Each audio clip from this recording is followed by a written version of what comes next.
सुप्रभात. कार्यक्रमाला आता सुरुवात करीत आहोत. आगतम स्वागतम सुस्वागतम.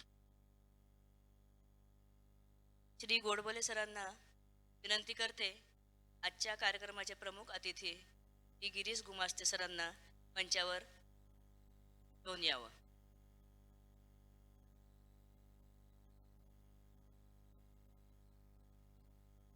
आणि स्थानापन्न व्हावे.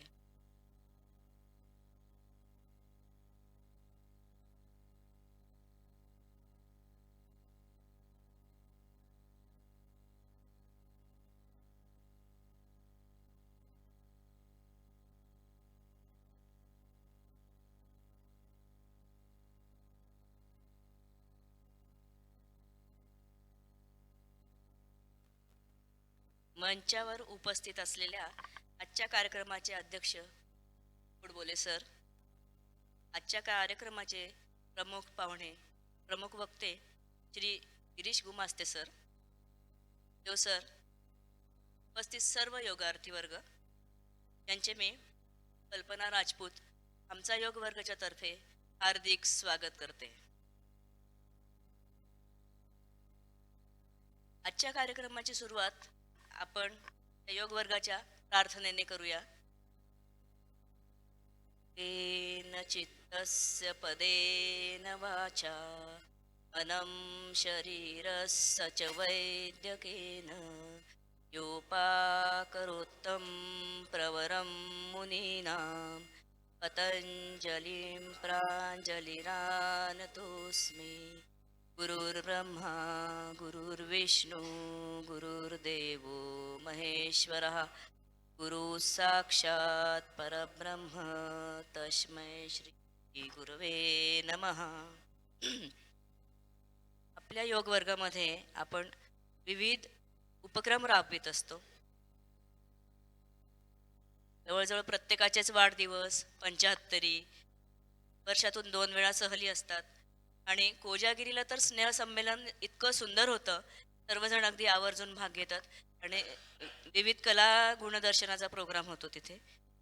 आपल्या योग वर्गात आपण नेहमीच नामवंत वक्त्यांची व्याख्याने आयोजित करीत असतो. श्री बाबासाहेब पुरंदरे, श्री हवी सरदेसाई, श्री सुधीर गाडगीळ, श्री उमेश झिरपे हे त्यापैकीच.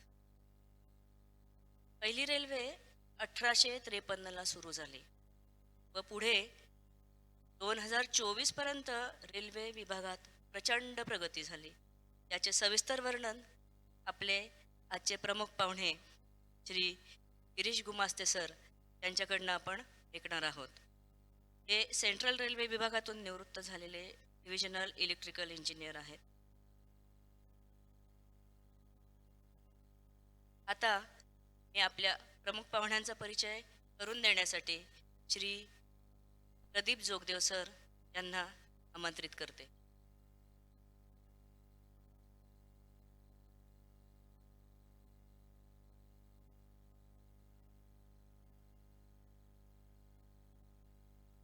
नमस्कार. आजचे आपले पाहुणे गिरीश गुमास्ते साहेब यांचा मी परिचय करून देतो. आजचे वक्ते आहेत ते. गुमास्ते साहेबांचं शिक्षण पुण्यात झाले. त्यांनी कुसरवाडिया जे आहे त्या कॉलेजमधून इलेक्ट्रिकल आणि मेकॅनिकल दोन्ही ह्याच्यात पदवी प्राप्त केली. या पदवी प्राप्त केल्यानंतर ते 1 वर्षभर प्रायव्हेट कंपनीमध्ये काम त्यांनी केलं आणि त्याच्यानंतर 1974 साली त्यांनी इंडियन रेल्वे जी आहे, भारतीय रेल्वे, त्याच्यामध्ये आपलं कार्य चालू केलं. त्या ह्याच्यात नोकरीच्या कार्यकाळात त्यांना 6 प्रमोशन्स मिळाली आणि त्या ह्याच्यात त्यांनी विविध जी जबाबदाऱ्या होत्या त्या पार पाडलेल्या आहेत. विविध सेक्शनमध्ये त्यांनी काम केलेलं आहे आणि तिथं डिव्हिजनल इलेक्ट्रिकल इंजिनियर या पदावरून ते निवृत्त झाले. तिथे ते गॅझेट इंजिनियर पण होते, गॅझेटेड इंजिनियर होते, गॅझेटेड ऑफिसर होते. निवृत्तीनंतर त्यांनी COEP जे इंजिनिअरिंग कॉलेज आहे तेथे फॅकल्टी मेंबर म्हणून सुद्धा काम केलेलं आहे. तिथे लेक्चर्स वगैरे द्यायचे आणि नंतर विविध जे कॉलेजेस आहेत त्याच्यात सुद्धा ते गेस्ट लेक्चरर्स म्हणून अजून सुद्धा कार्यरत आहेत. आणि अशा आपल्यासारख्या सुद्धा बऱ्याच संस्था आहेत इथं ते इंडियन रेल्वे आणि ह्या ह्याच्यात ते भाषणासाठी वगैरे जातात. त्यांना पुढच्या वाटचालीसाठी शुभेच्छा. त्यांना आमची एक रिक्वेस्ट आहे की आत्ता तुम्ही जे तुमचा विषय 1800 पण ते 2025 पर्यंत आहे, पण पुढे जे आपल्या इथं जे मेट्रोचं जाळं वगैरे काय आहे त्याच्या संदर्भात सुद्धा आपण थोडं बोलू. धन्यवाद.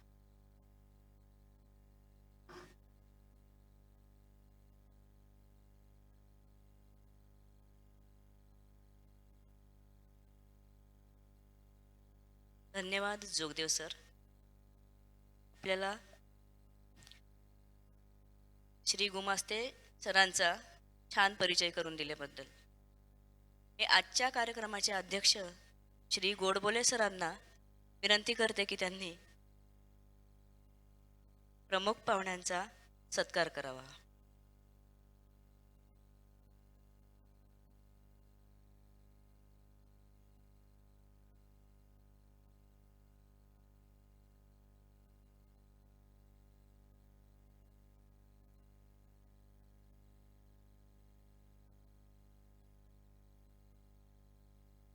आजच्या समारंभाचे प्रमुख वक्ते श्री गिरीश गुमास्ते सर यांना मी त्यांचे बहुमूल्य विचार मांडण्यासाठी आमंत्रित करते.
रेल्वेच्या एकूणच प्रगतीबद्दल औत्सुक्य सगळ्यांनी दाखवलं आणि ते ऐकण्यासाठी मला जी तुम्ही संधी दिली त्यासाठी सर्वप्रथम मी तुमचे आभार मानतो, विशेषतः गोडबोले सरांचे. कारण त्यांनी पहिल्यांदा जेव्हा मला कॉन्टॅक्ट केलं त्यावेळेला मला वाटलं होतं की जनरली जसं आपण कॉलेजमध्ये वगैरे जातो, जनरली एक पॉवर पॉईंट प्रेझेंट दरम्यान त्याच्या आधाराने जास्त सोपेपणाने सांगता येतं, पण हरकत नाही.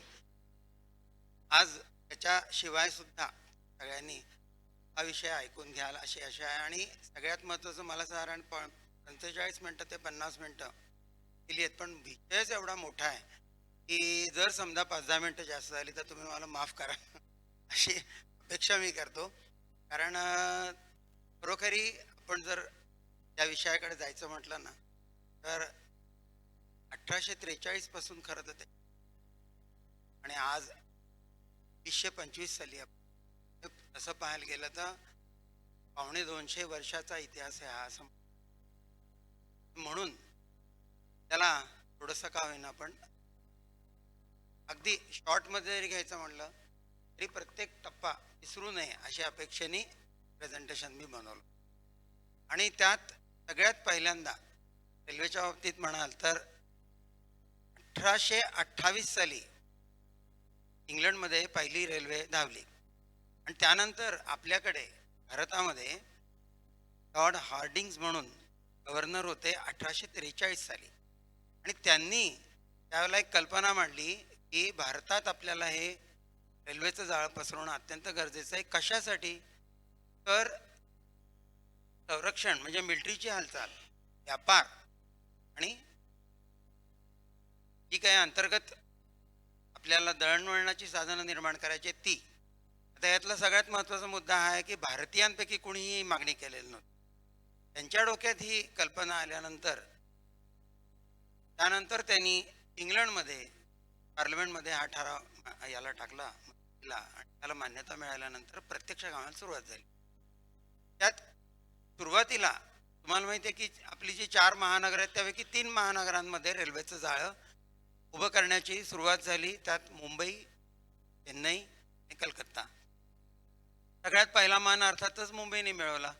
1853 साली 16 एप्रिलला पहिली रेल्वे मुंबई ते ठाणे धावली आणि रेल्वेचा त्या अर्थाने सुरुवातीचा काळ जो होता तो अत्यंत वेगाने सुरू झाला. कारण त्याच वर्षी कलकत्त्याची पण रेल्वे पूर्ण झाली आणि त्याच वर्षाच्या शेवटी चेन्नईमधली पण 27 ते 28 किलोमीटरची रेल्वे सुरू झाली. पुढे अवघ्या 10 वर्षामध्ये त्यांनी मॅक्सिमम भारतातली 4 महानगरं जोडण्याकरता म्हणून ते काय प्रयत्न केले आणि त्यामध्ये निरनिराळ्या लोकांना कसं सामावून घेतलं हे थोडंसं आपण नंतर पाहूयात.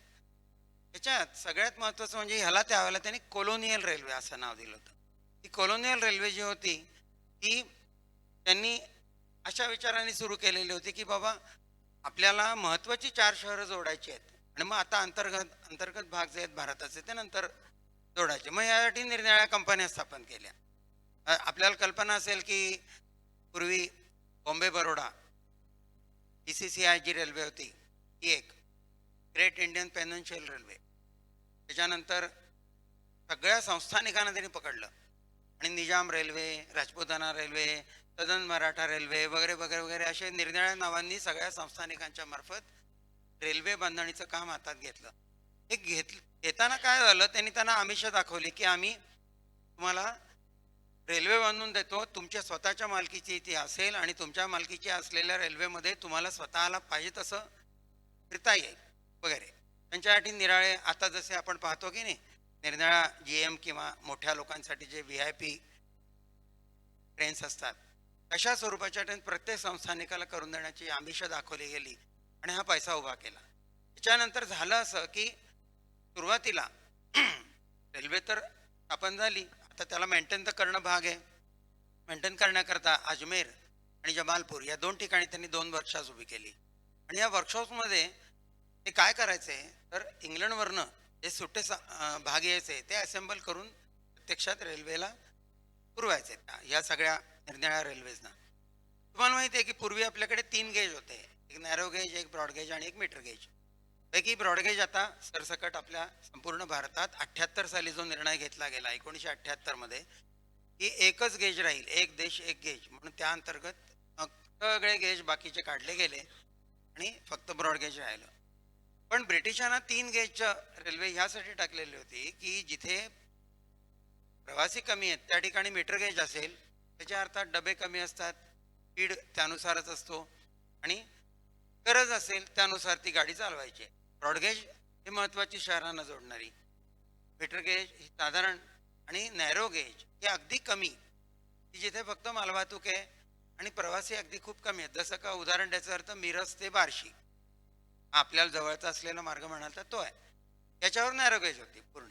आता नॅरो गेज ही फक्त मनोरंजनासाठी राहिली आहे. दार्जिलिंग, कोडाईकॅनाल, माथेरान आपल्याला ठाऊक असलेलं माथेरान आहे सगळ्यात जवळ, ही सगळी नॅरो गेज.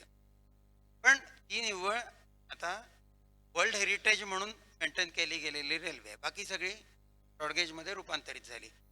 आता यातला सगळ्यात मजेशीर भाग असा आहे की ब्रिटिशांनी 2 कारखाने चालू केले होते जमालपूर आणि अजमेरला आणि सगळं सामान जे आहे ते कुठून यायचं, इंग्लंडवरून तिथे असेंबल व्हायचं. आपले त्या काळी फक्त मेकॅनिक असायचे भारतीय आणि वरचे सगळे ऑफिसर्स ब्रिटिश असायचे.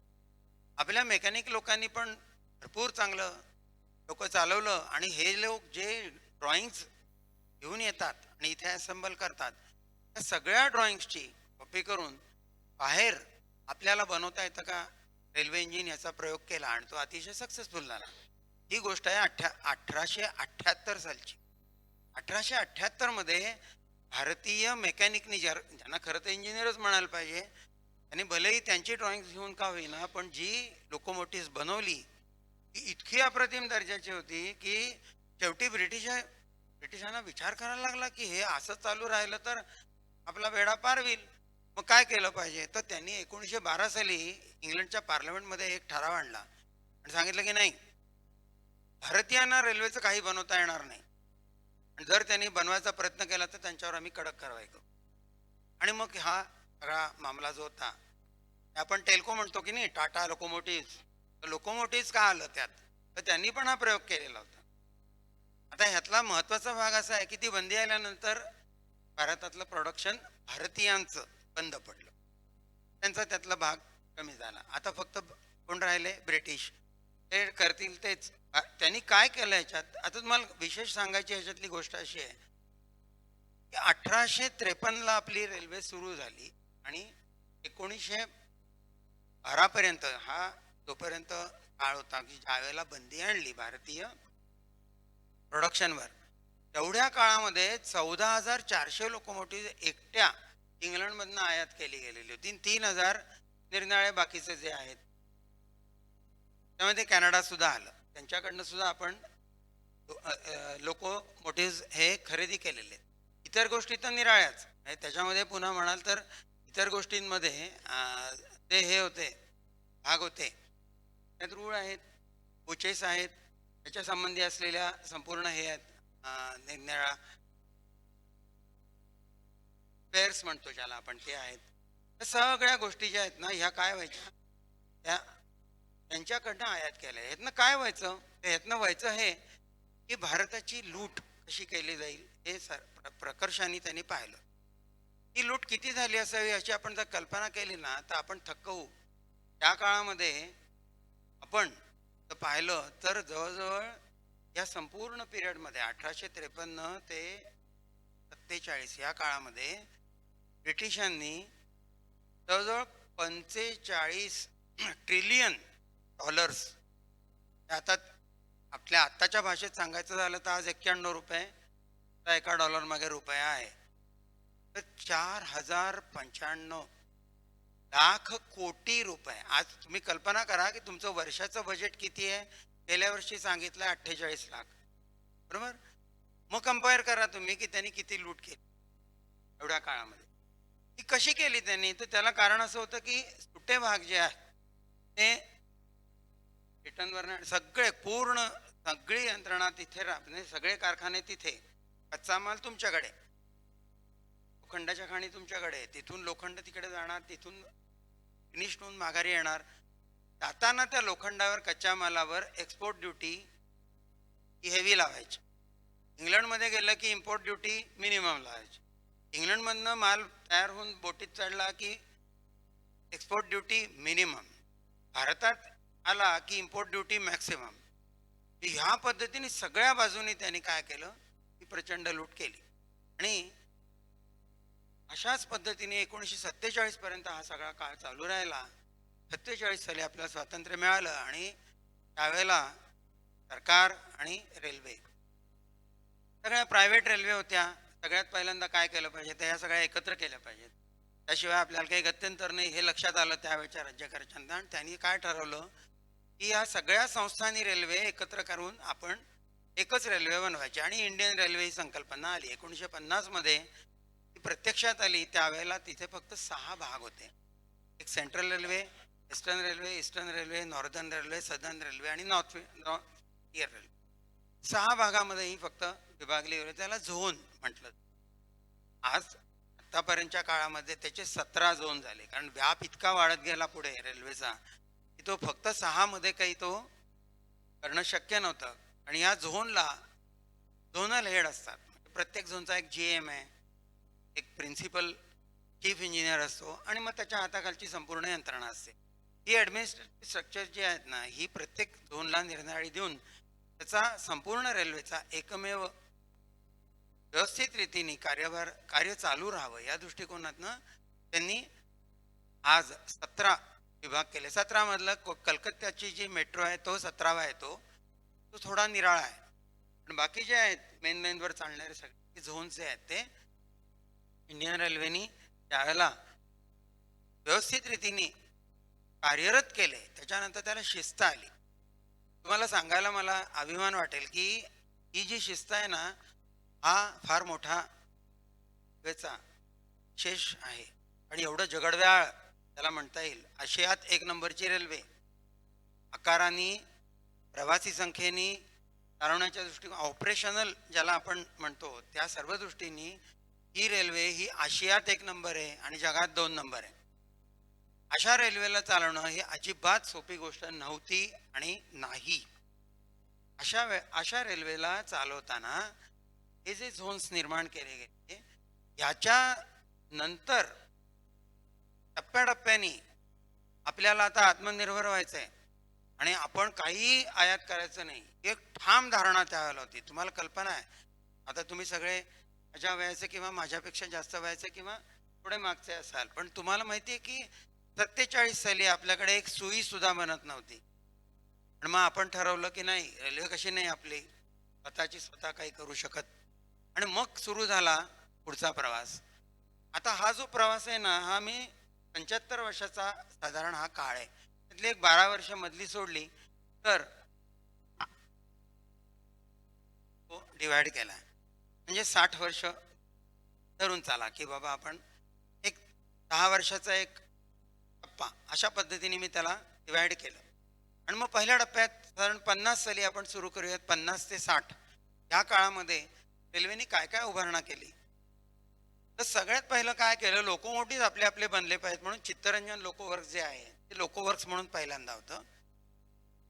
1950 साली चित्तरंजन लोकोवर्क्स ची स्थापना झाली आणि हे पुढे त्याला मग या लोकोवर्क्सला चित्तरंजन बाबूंचं नाव दिलं गेलं, जेव्हा त्याचं प्रॉपर पहिलं इंजिन लोको बाहेर पडलं त्यावेळेला. त्याच्यानंतर पाठोपाठ आपल्याला कोचेस लागतात. आता नुसतं लोको नाही तर कोचेस पण पाहिजेत. कोचेससाठी इंटिग्रल कोच फॅक्टरी पेरांबूर मद्रासच्या जवळ 1955 साली त्याने उभी. आणि ही उभी करताना आपल्याकडे काही नव्हतं. आपल्याला त्यावेळेला काय करायला लागायचं, तर फर्निशिंगचं सामान बाहेरून मागवायला लागायचं. आणि शेल म्हणजे कोचचा जो बाहेरचा सांगाडा आहे हा आपण बनवू शकत होतो.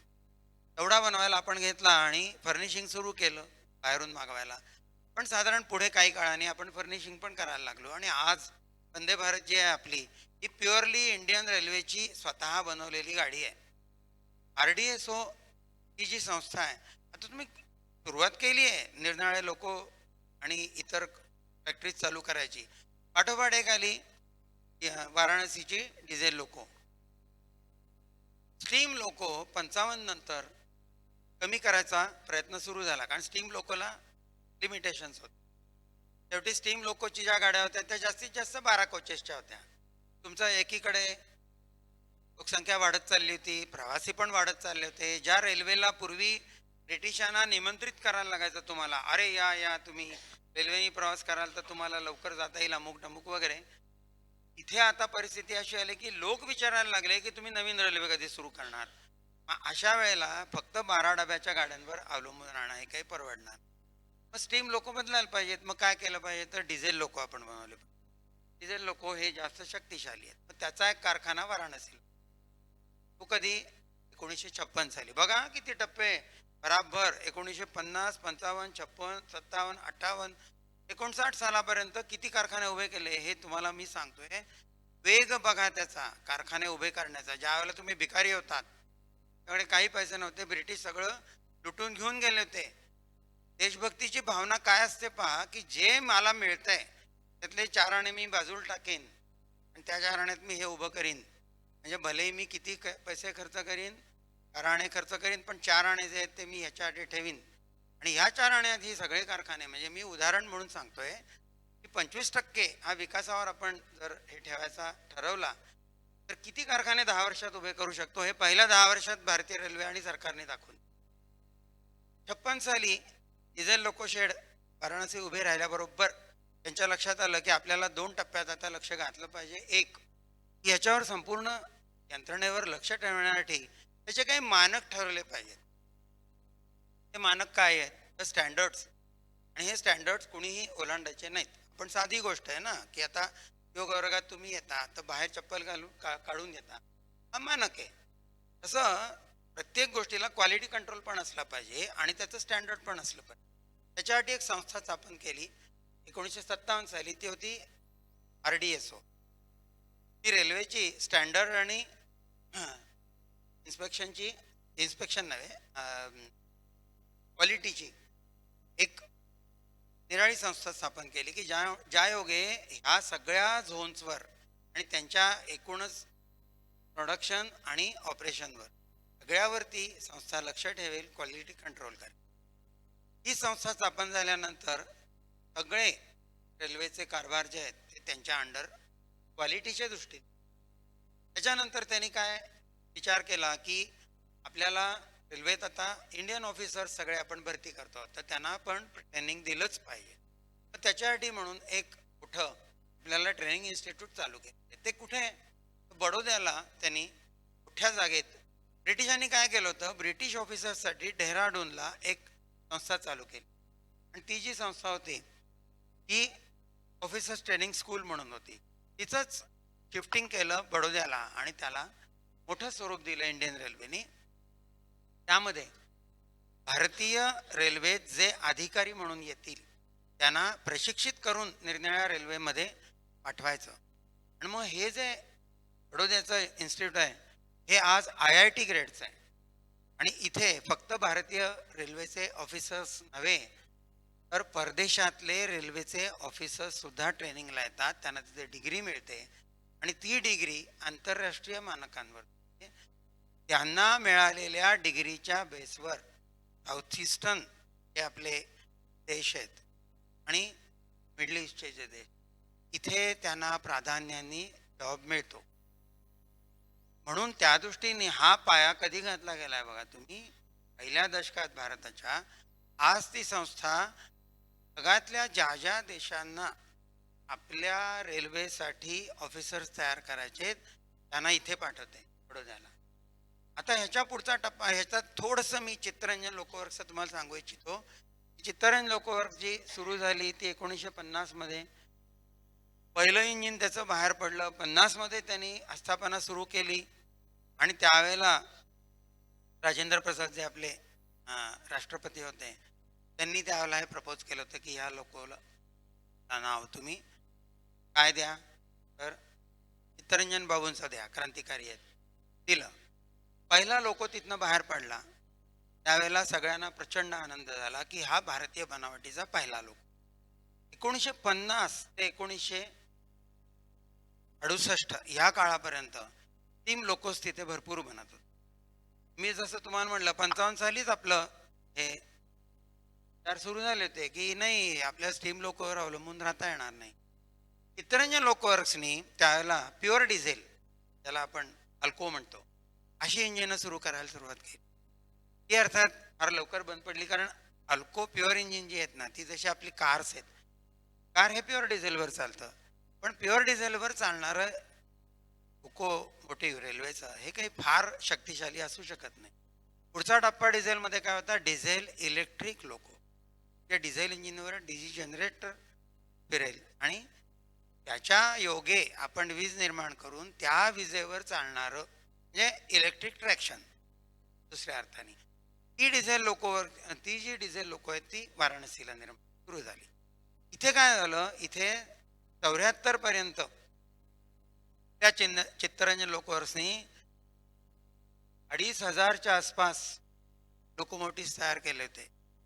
बघा तुम्ही, म्हणजे अवघ्या किती वर्षात, 22 ते 25 वर्षाच्या काळामध्ये 2.5 म्हणजे वर्षाला 100 एवढे लोक त्यांच्या. आणि त्यांच्यात ते काय करायचे, त्याच्यात पुन्हा भाग असत, म्हणजे स्टीम लोकोला बॉयलरचा शेल असे, इतर पार्ट्स असतात. हा सगळ्याचं प्रोडक्शन करायचं, त्याचं असेंब्लिंग करायचं, हे सगळं त्यांनी शिवधनुष्य चित्तरंजन लोकोमोटिव्हनी अगदी लिलया उचललं. 68 साली आपल्या लक्षात आलेलं होतं की आपल्याला इलेक्ट्रिक ट्रॅक्शनकडे जायचं आहे. तर चित्तरंजन लोकोवर्क्स आहे ते इलेक्ट्रिक लोको बनवण्याकडे वळलं आणि इलेक्ट्रिक लोको पण त्यांनी सक्सेसफुली बनवला.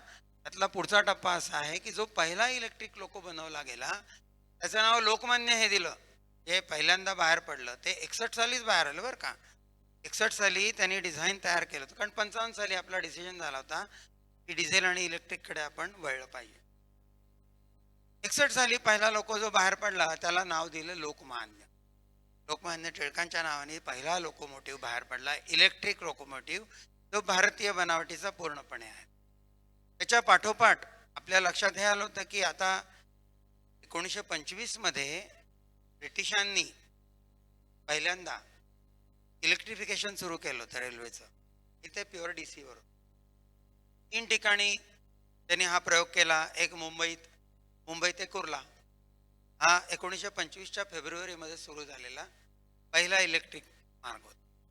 दुसरा होता कलकत्त्याला आणि तिसरा होता चेन्नईला. चेन्नईला मद्रास एग्मोर म्हणून स्टेशन आहे बघा, त्याला आता चेन्नई एग्मोर म्हणतात. तिथून एक 28 किलोमीटर पर्यंत त्यांनी एक मीटर गेजची लाईन होती आणि त्याच्यावर इलेक्ट्रिफिकेशन करून त्या काळी त्यांनी EMU चालू केल्या होत्या. तशा मुंबईमध्ये ब्रॉडगेजवर होत्या, तशा चेन्नईमध्ये मीटर गेजवर. कालांतरांनी जसं मी तुम्हाला म्हटलं, आपण ठरवलं की नाही आता गेज एकच असणार, तर ते मद्रास एग्मोर टू रामेश्वरम ही लाईन पण काय झाली, ब्रॉडगेज झाली. आता इथपर्यंत ज्या वेळेला टप्पा येतो ना त्यावेळेला किती विचार यांनी केलेत पहा. म्हणजे इलेक्ट्रिफिकेशनचा विचार 55 साली डिझेल आणि इलेक्ट्रिकल दोन्हीचा विचार करून पहिले लोकोमोटिव्ह बनवायला घेतले आणि मग 1925 साली सुरू झालेला जो DC इलेक्ट्रिफिकेशन केलेला भाग होता, हे तिन्ही DC वर होत्या, कलकत्ता, मुंबई आणि चेन्नई. या तिन्हीसाठी त्यांनी जे लोकोमोटिव्ह बनवले चित्तरंजन लोकोवर्तींनी, ते DC लोकोमोटिव्ह.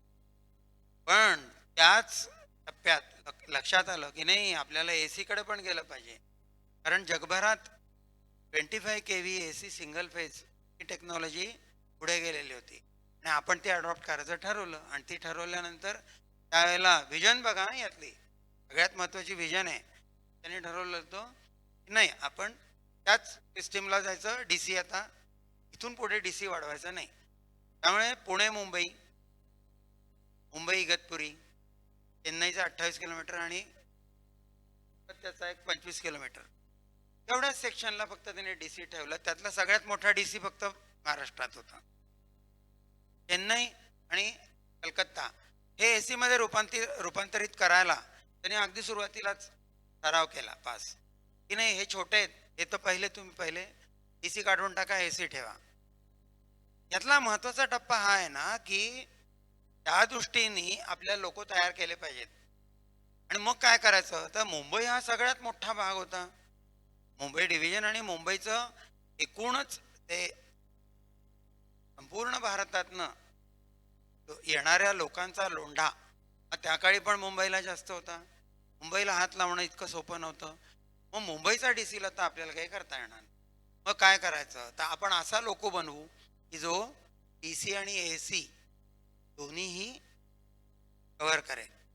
मग त्या लोकोचे 2 पेंटोग्राफ असतात. तुम्हाला माहिती आहे की एक पेंटो जो आहे तो स्पेअर असतो, पण इथे त्यांनी काय केलं, एक पेंटो AC ला वापरला, एक पेंटो DC ला वापरला आणि लोको तयार केला AC आणि DC दोन्हीवर चालणार. म्हणजे ACच्या सेक्शन मध्ये तो AC वर चालेल, DCच्या सेक्शन मध्ये आला की DC वर चालेल. मधला एक छोटा सेक्शन न्यूट्रल सेक्शन असेल की जिथे तो दोन्ही पेंटो खाली घेईल, दोन्ही म्हणजे पहिला पेंटो खालीच असेल, दुसरा खाली घेईल जो सर्व्हिस मध्ये येतो, आणि मग दुसरा पेंटो वर घेऊन तो पुढे जाईल. ही जी सिस्टीम आहे ही इगतपुरी आणि विरार या 2 ठिकाणी त्यांना करणं भाग होतं. आणि या 2 ठिकाणी पुढचा पोर्शन हा इलेक्ट्रिफाईड AC होता. आता WCM हा पण चित्तरंजन लोकोवर्क्स म्हणून, आणि त्याचे असंख्य पुढे आपल्याला बनवायला लागले, कारण मुंबई न निघणाऱ्या आणि मुंबईत येणाऱ्या या प्रचंड गाड्या होत्या आणि लोको चेंज करायला लागू नये. कारण इगतपुरीला तुम्हाला माहिती आहे की पूर्वी लोको चेंज करायचे, ते DCचा लोको तिथपर्यंत गाडी घेऊन गेला, तो DCचा लोको मागे घ्यायचा, ACचा लोको लावायचा. गाडी ही किती 1993 पर्यंत होती. एवढा काळ त्याला हे लोको एक्सचेंज करायला लागायचे. पण पुढे WCM आल्यानंतर हा प्रकार बंद झाला आणि ती गाडी थ्रू आउट जायला लागली. हा त्यातला महत्वाचा टप्पा होता. आता हे झालं लोकोचं. आपण पुन्हा येऊ इंटिग्रल कोच फॅक्टरीकडे. ही फॅक्टरी जी आहे 1950 साली स्थापन झाली, ही फक्त बाहेरचे शेल बनवायची. आणि मी जसं तुम्हाला म्हटलं की फर्निशिंगचं सामान बाहेरून यायचं. पुढे फर्निशिंग पण आपणच करायचं, हा हट्ट आपण मान्य करून 61-62 दरम्यान पूर्ण कोच, एंटायर कोच आपण बनवायला लागलो. हे कोच बनवताना त्याचंही स्टँडर्ड अप्रतिम राखलं गेलं आणि तुम्ही एक्सपोर्ट करायला लागलात कोच. पहा म्हणजे की तुम्ही स्वतःची तर रिक्वायरमेंट पूर्ण करताच आहात, पण बाहेर पण तुम्ही देऊ शकता. ह्या टप्प्यावर आपण आलो आणि ह्या टप्प्याला येता येता तो काळ गेलाय. कारण 1990 पर्यंतचा काळ आहे, पण 1990 नंतर तुम्ही जे परकीय चलन मिळवत होता ते 1100 कोटी डॉलर्स एवढं तुम्हाला परकीय चलन मिळत होतं. म्हणजे रेल्वे काय करायला लागली, तुम्हाला परकीय चलन पण मिळवून द्यायला लागली. नुसतं स्वतःसाठीच नाही, तर हा टप्पा फार महत्वाचा होता. आणि सगळ्यात महत्वाचं असं आहे की तिथे दर वर्षाला ठरवले जात होते की 350 तुम्ही कोचेस बनवाल. प्रत्यक्षात ही पुढे इतकी म्हणजे संख्या वाढली, प्रोडक्शनचा एकूणच हे इतकं वाढलं की 2019-20 पर्यंत आपण 10,000 कोचचा टप्पा ओलांडलेला होता. खूप म्हणजे प्रचंड प्रमाणावर त्याचं प्रोडक्शन वाढलं होतं. पुढे अर्थातच 19-20 म्हणजे 2019-20ला हे जे जुने कोच होते त्याचं प्रोडक्शन बंद करायचं ठरलं आणि आता जे तुम्ही फिरता ते LHB कोच आहेत. हे डिझाईन थोडं निराळं आहे, त्याला सिंगल कपलिंग असतं आणि पूर्वीचे आपले होते त्याला डबल कपलिंग. इवन बफर पण 2 असायचे बघा. याला बफर इन्क्लुडिंग म्हणजे ते कपलिंगच इन्क्लुडिंग बफर आहे. या कोचेसचं प्रोडक्शन सुरू झालं. याचे सुद्धा 4,000 पेक्षा जास्त कोचेस कुणी बनवले, इंटिग्रल कोच फॅक्टरी. हे सगळं आपण स्वतः बनवतो. वाराणसीची जी लोको शेड होती यांनी पण अशाच पद्धतीने प्रगती साधली. त्यांनी पण 10,000 loco electric diesel electric loco हे 10,000चा टप्पा 20 ते 23 पर्यंत पार केलेला होता. 10,000 इलेक्ट्रिक लोको तेही आपण काय केलेले आहेत, एक्सपोर्ट केलेले आहेत. त्याचंही आपल्याला डॉलर्समध्ये उत्पन्न झालेलं आहे. हे फार महत्वाचे टप्पे आहेत. त्यातले शेवटचे 2 टप्पे हे होते की मी तुम्हाला सांगितलं की बडोद्याला एक ट्रेनिंग इन्स्टिट्यूट चालू केलं ज्याला आज IIT ग्रेड आहे. आता रेल्वेच्या लक्षात आलं की फापट पसारा प्रचंड वाढत चाललाय आणि आपल्याला प्रत्येक डिपार्टमेंटला एक इन्स्टिट्यूट दिलं पाहिजे. आणि मग त्या दृष्टीने आपल्याकडे सिग्नलसाठी एक इन्स्टिट्यूट, सिव्हिलसाठी एक इन्स्टिट्यूट, इलेक्ट्रिकलसाठी एक इन्स्टिट्यूट आणि मेकॅनिकल साठी एक इन्स्टिट्यूट, अशी निरनिराळ्या इंजिनिअरिंगसाठी निरनिराळी इन्स्टिट्यूट स्थापन करायला सुरुवात झाली. त्यापैकी एक पुण्यात आहे क्रिसन, हे सिव्हिल इंजिनिअरिंगचं आहे. नाशिकला जे ते इलेक्ट्रिकल इंजिनिअरिंगचं आहे. सिकंदराबादला जे ते सिग्नल इंजिनिअरिंगचं आहे. आणि मेकॅनिकल इंजिनिअरिंगचं उत्तर प्रदेशमध्ये. ही सगळी इन्स्टिट्यूट जे ती टप्प्याटप्प्याने चालू झाली. त्यातलं मी जसं तुम्हाला म्हटलं की पहिलं जे होतं ते बडोद्याचं होतं आणि 57 सालचं जे होतं ते सिग्नलचं. सिग्नलचं पूर्वी तुम्हाला ठाऊक आहे की आपले पट्टीचे सिग्नल होते. तिथून आपण कुठे आलो, इलेक्ट्रिक सिग्नलकडे आलो. आज LED आहेत आणि फुल्ली ऑटोमाइज सिग्नलिंग सिस्टीम आहे. ही सगळी शिकवायला लागते ऑफिसरला पहिल्यांदा, तेव्हाच तो पुढे त्याचं मेंटेनन्स चांगला करू शकेल. आता दुसरं डिकेड आपलं काय होतंय, बाद होतं. त्याला कारण काय आलं, 1960 साली त्यांचा टप्पा खूप चांगला होता, पण 60 नंतर 61 सालचं चीन युद्ध झालं, 61 साली पाकिस्तान बरोबरचं युद्ध आलं, 71 साली बांगलादेशचं युद्ध आलं. या सगळ्या काळामध्ये आणि पाठोपाठ आला 72चा दुष्काळ. या सगळ्या काळामध्ये भारतावर प्रचंड आर्थिक ताण आला. हे विकासाची मागे पडले. एक युद्ध काय करतं हे आपल्याला ठाऊक आहे. तुम्हाला अक्षरशः एक वेळ जेवायची वेळ येते, युद्धाला प्रचंड पैसा खर्च होतो. अर्थात हे सगळं मागे पडलं. ह्या 12 वर्षात रेल्वेने कुठलाही कारखाना उभा केला नाही. 72 सालच्या दुष्काळानंतर मात्र आपण पुन्हा भरारी घेतली, स्वतःच्या पायावर उभा राहायचा प्रयत्न केला आणि 74 सालापासून पुन्हा आपली वाटचाल सुरू झाली. त्यावेळेला पहिला टप्पा जो आहे तो आपण काय केला, तर ह्या सगळ्या आपण आत्तापर्यंत जे एवढं वाढवलंय त्याच्यावर काहीतरी एक निराळा आणखीन कंट्रोल आला पाहिजे म्हणून राईट्सची स्थापना झाली. ही काय करायची? राईट्स ही संस्था ही तुम्हाला निरनिराळ्या खाजगी उद्योजकांकडून रेल्वेसाठी लागणाऱ्या स्पेअर्सची जी सप्लाय केली जाते त्याच्यावर इन्स्पेक्शन करून त्याच्यावर शिक्का मारून देणारी संस्था आहे. ती काय करायला लागली की हे येणारं मटेरियल प्रॉपर आहे की नाही ते खात्रीने सांगायला लागली आणि राईटच्या माध्यमातून आलेलं ते सप्लाय आहे तो प्रत्येक रेल्वेनी एक्सेप्ट करायचा आणि प्रत्येक प्रोडक्शन हाऊसने आपले कारखाने आणखीनही वाढत जाणार आहेत इथून पुढे. त्या सगळ्याला त्यांनी ते बंधन घातलं. राईट्स या संस्थेने स्टँडर्ड ऑर्गनायझेशनचं काम कमी केलं आणि सुसूत्रता आणण्याचं काम खूप मोठं केलं. त्यानंतर आपल्याला पंख फुटले रेल्वेला आणि त्यांनी विचार केला की नाही आपण आणखी पुढे गेलं पाहिजे आणि मग 76 साली पण इरकॉनची स्थापना केली. इरकॉन ही काय होती तर इंडियन रेल्वे कन्स्ट्रक्शन कंपनी. त्यांनी काय ठरवलं होतं की आपलं देशांतर्गत तर काम निराळच आहे पण आपण बाहेर पण केलं पाहिजे आणि त्याच्यातनं आपल्याला प्रचंड पैसा उपलब्ध होईल. आणि मग इराण इराक सारख्या देशांपासून ते इंडोनेशियापर्यंत आपण इरकॉननी स्वतः रेल्वे बांधून देण्याचं काम घेतलं. या इरकॉननी भारतीय रेल्वेला जो हात दिला आणि भारतीय सरकारला जो हात दिला, तुम्ही कल्पना करा की 76चा काळ काय होता की आपल्याकडे आणखी एकदा पुन्हा आर्थिक थोडीशी गडबड सुरू झालेली होती. त्यावेळेला इरकॉन सारख्या संस्थेने निरनिराळे कॉन्ट्रॅक्ट मिळवून पुढच्या दशकभरात रेल्वेला भरपूर पैसा दिला आणि भारतीय सरकारला पण भरपूर पैसा मिळून अशी ही इरकॉन जी आहे तिचे मॅक्सिमम रेल्वे मार्ग हे अफगाणिस्तान इराण इराक हे सगळीकडे बांधले गेलेले आहेत आणि आपण नुसते रेल्वे मार्ग नाही बांधले त्याच्याबरोबरीने डबे आणि लोको हे पण त्यांना सप्लाय केले.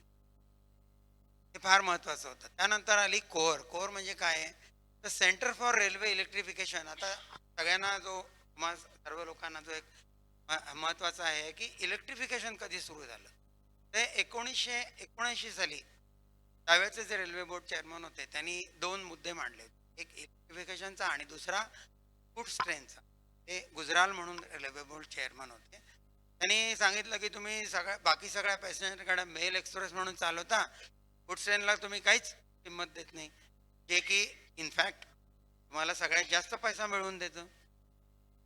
त्याला सुसूत्रीकरण आणण्याकरता त्याचे पण आपण मेल एक्सप्रेस सारख्याच गाड्या चालवल्या पाहिजेत गुड्सच्या. हा एक टप्पा होता. दुसरा टप्पा होता की रेल्वे इलेक्ट्रिफिकेशन केलं पाहिजे. किंमत आता जाणारे हळूहळू डिझेलवर ताण येणारे. डिझेल पण त्याचा साठा किती आहे काय माहिती आहे आणि ते शेवटी काय आहे बायो आहे. खनिज संपत्ती किती संपवायची हा तुमच्यावर पुढे येणारा ताण असणार आहे. हा विचार करून इलेक्ट्रिफिकेशन जायचं ठरलं आणि मग ही कोरची संस्था स्थापन झाली आणि त्यांनी ठरवलं की टप्प्याटप्प्याने आपण करायचं. पण पैसे कुठे आहेत? त्याच्यासाठी पैसे प्रचंड लागणार होते पण टप्प्याटप्प्याने ते सुरू झालं आणि महत्वाचे जे मार्ग आहेत त्याच्या इलेक्ट्रिफिकेशनची कामं सुरू झाली. पुढे आला आपल्याला माहिती आहे की तुम्ही आज सगळीकडे घरात बसून सुद्धा रिझर्वेशन करता बरोबर आहे. तर त्याच्यासाठी एक क्रिस म्हणून संस्था स्थापन झाली आणि ती जी संस्था आहे त्याच्याकडे कमर्शियल आपल्याला कॉम्प्युटरायझेशन काय करता येईल, काय आणता येईल, रिझर्वेशन सोपं कसं होईल, पॅसेंजरना इझिली तिकीट कसं मिळेल, त्यांना जेवढं हलकं त्यांचं काम होईल तेवढं कसं करता येईल याच्यासाठी त्यांना नेमलं गेलं. या संस्थेने अतिशय चांगलं काम केलं आणि पुढे तुम्हाला ठाऊक आहे की आणखीन एक संस्था स्थापन झाली IRCTC की ज्याच्याकडे आज आपलं संपूर्ण हे काम आहे. ते त्यांनी पहिलं केलं क्रिस.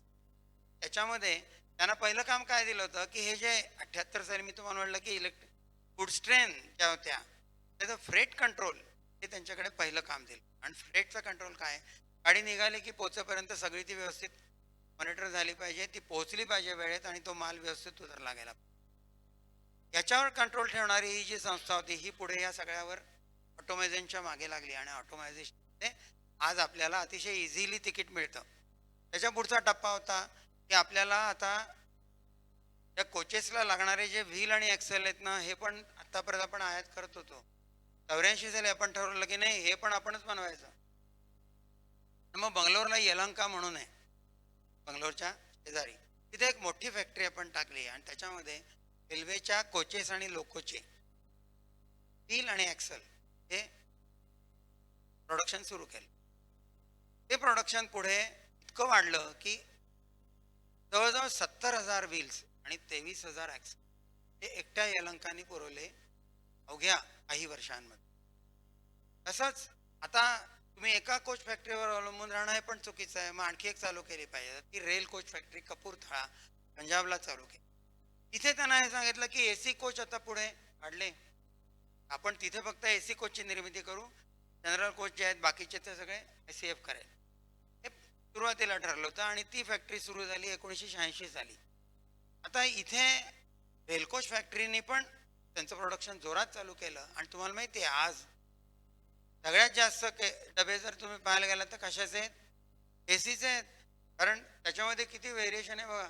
पूर्वी एकच एसीचा डबा होता एकाच टाईपचा, आज त्याच्यामध्ये जवळजवळ 6 प्रकार आहेत.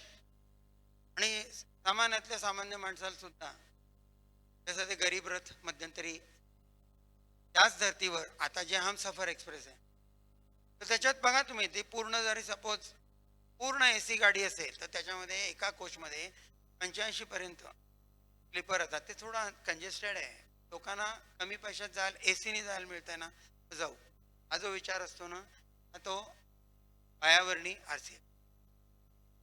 RCFनी भरपूर कष्ट घेतले आणि त्यांनी जे प्रोडक्शन एसी कोचेस ते फाट 2005 पर्यंत त्यांनी रेकॉर्ड केलं होतं, अक्षरशः रेकॉर्ड. त्यांनी त्याच्यानंतर मग त्यांना लोड वाढला म्हणून आणखी एक फॅक्टरी पुढे ओपन केली आहे पुढच्या दशकात. त्याच्या पुढे पहिलं आता हे दुसरं असं पाहायला गेलं तर दुसरं शतक. कारण मधलं शतक मी तुम्हाला सांगितलं युद्धामुळे काय झालं, आपण काही केलं नाही 12 वर्ष. या टप्प्यातले हे सगळे भाग होते तिसऱ्या दशकातले. आता चौथं दशक आलं आणि त्याच्यामध्ये तुम्हाला काय काय करायचं. तर या दुसऱ्या दशकामध्ये 84 साली तुम्हाला आठवत असेल तर पहिलं कॉम्प्युटराइज रेल्वे रिझर्वेशन सिस्टीम आली 84 साली. पण ती ग्रीसनी तयार केलेली पहिली सिस्टीम होती. तिला मूर्त स्वरूप देण्याकरता 86 साल उजा. तुम्हाला ठाऊक असेल की मुंबई, दिल्ली, कलकत्ता आणि चेन्नई या 4 ठिकाणी फक्त ही चालू होती. पुण्याला त्यावेळेला इंटरनेट एवढं नव्हतं, आपल्याकडे नव्हतंच ऑलमोस्ट. तर मुंबई आणि पुणे एकमेकाला जोडलं गेलं होतं. ते जसं आपल्याला आठवत असेल दूरदर्शन होतं बघा आपल्याकडे. मुंबई दूरदर्शनचे कार्यक्रम आपण पुण्यात पाहायचो होते 2 टॉवरच्या, पैठण टॉवर, सिंहगड टॉवर. हाच प्रकार साधारण या बाबतीत होता. हे पसरत नव्हतं, हे पसरवण्याकरता पुढचा टप्पा येतो. पण रिझर्वेशन सिस्टीम या 4 शहरामध्ये ही पुढे अतिशय पॉप्युलर झाली आणि त्याच्यानंतर आपण पाहतो की आज तुम्ही घरात बसून ते रिझर्वेशन करता. आता इथे 88 साली आणखीन एक टप्पा आला की गुड्स ट्रेनवर आपण लक्ष दिलं पाहिजे. आणि ते जर नाही दिलं तर सगळ्यात जास्त माल वाहतूक करून सगळ्यात जास्त पैसे देणारी जी सिस्टीम आहे ती काय आहे तर गुड्स वाहतूक. आणि मग त्याला कॉन्कर हे कंटेनर कॉर्पोरेशन ऑफ इंडिया.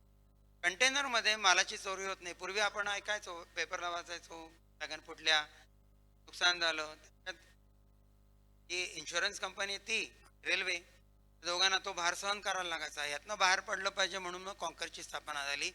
आज आपण पाहतो रोडवर सुद्धा कंटेनरची वाहतूक आहे. रेल्वेने तर ती केलीच चालू आणि रेल्वेने कंटेनर वाहतूक चालू केल्यावर पुढचा टप्पा जो आहे तुम्हाला तो मी अगदी शेवटी सांगणार आहे की कुठे आलो आपण. कंटेनर वाहतूक चालू झाल्याबरोबर सुरुवातीला पहिले फक्त 2 महामार्ग महानगर दिल्ली मुंबई आणि मुंबई कलकत्ता ही घेतली गेली. आज कंटेनर हे संपूर्ण भारतात सगळ्या गोष्टींना अक्षरशः कंपल्सरी झाल्यासारख्या. तुम्हाला जुन्या वॅगन्सची गुड्स ट्रेन दिसतील पण त्या लिमिटेड. कंटेनर वाहतूक ही सगळ्यात जास्त. त्याचा पाया कुठे घातला गेला 88 साली. त्याच्या पुढची होती कोकण रेल्वे जी आपल्या सगळ्यांना अतिशय चांगल्या पद्धती. कोकण रेल्वे सुरू करणं हे स्वप्न होतं कुणाचं, कोकणातल्या संपूर्ण तिथल्या अधिकाऱ्यांचं, त्यांचं, जनतेचं. यामध्ये कोकण रेल्वे सुरू करण्यामध्ये आपल्याला ठाऊक आहे शिल्पकार कोण आहेत वगैरे नाही. रेल्वे पूर्णतः कार्यान्वित व्हावी म्हणून 1989 साली ही कंपनी निराळी स्थापन झाली. ती सुरुवात 76 साली झाली होती पण ती 78 ते 89 फारशी काही प्रगती झाली नाही. इकडे फक्त आपट्यापर्यंत, तिकडे फक्त मंगलोरपर्यंत एवढंच रेल्वे आली होती. 12 ठिकाणी ही काम सुरू झालं आणि कोकण रेल्वे अवघ्या 7 वर्षात पूर्ण झाली. 97 साली कोकण रेल्वे, ही कोकण रेल्वे जी आहे KRCL कंपनी, ती इथेच थांबली का? नाही. आज जी आपल्याला माहिती आहे ना की श्रीनगर काश्मीर रेल्वे ही पूर्ण करण्यात आणि नॉर्थ ईस्टच्या आता तुम्ही ऐकता त्या रेल्वे, याच्यातला सगळ्यात मोठा सहभाग या रेल्वे KRCLचा, या कंपनीचा आहे. आणि ह्यांना अनुभव आला. 12 किलोमीटरचा पहिला जो करबोडेचा बोगदा होता किंवा पानवळचा जो ब्रिज होता, कुतुब मिनारपेक्षा उंच त्याचे पिलर होते. आज चिना ब्रिज बांधला KRCLनी. त्यावरून देणाऱ्या प्रायव्हेट कंपन्या आहेत, पण कोकण रेल्वेचा जो अनुभव होता तो पुढे इतका महत्त्वाचा ठरला की भारतातल्या सगळ्या महत्त्वाच्या प्रोजेक्ट्समध्ये त्यांचं सहभाग असल्याशिवाय ते पूर्ण होणार नाही, असं एक ठाम समजूत झाली.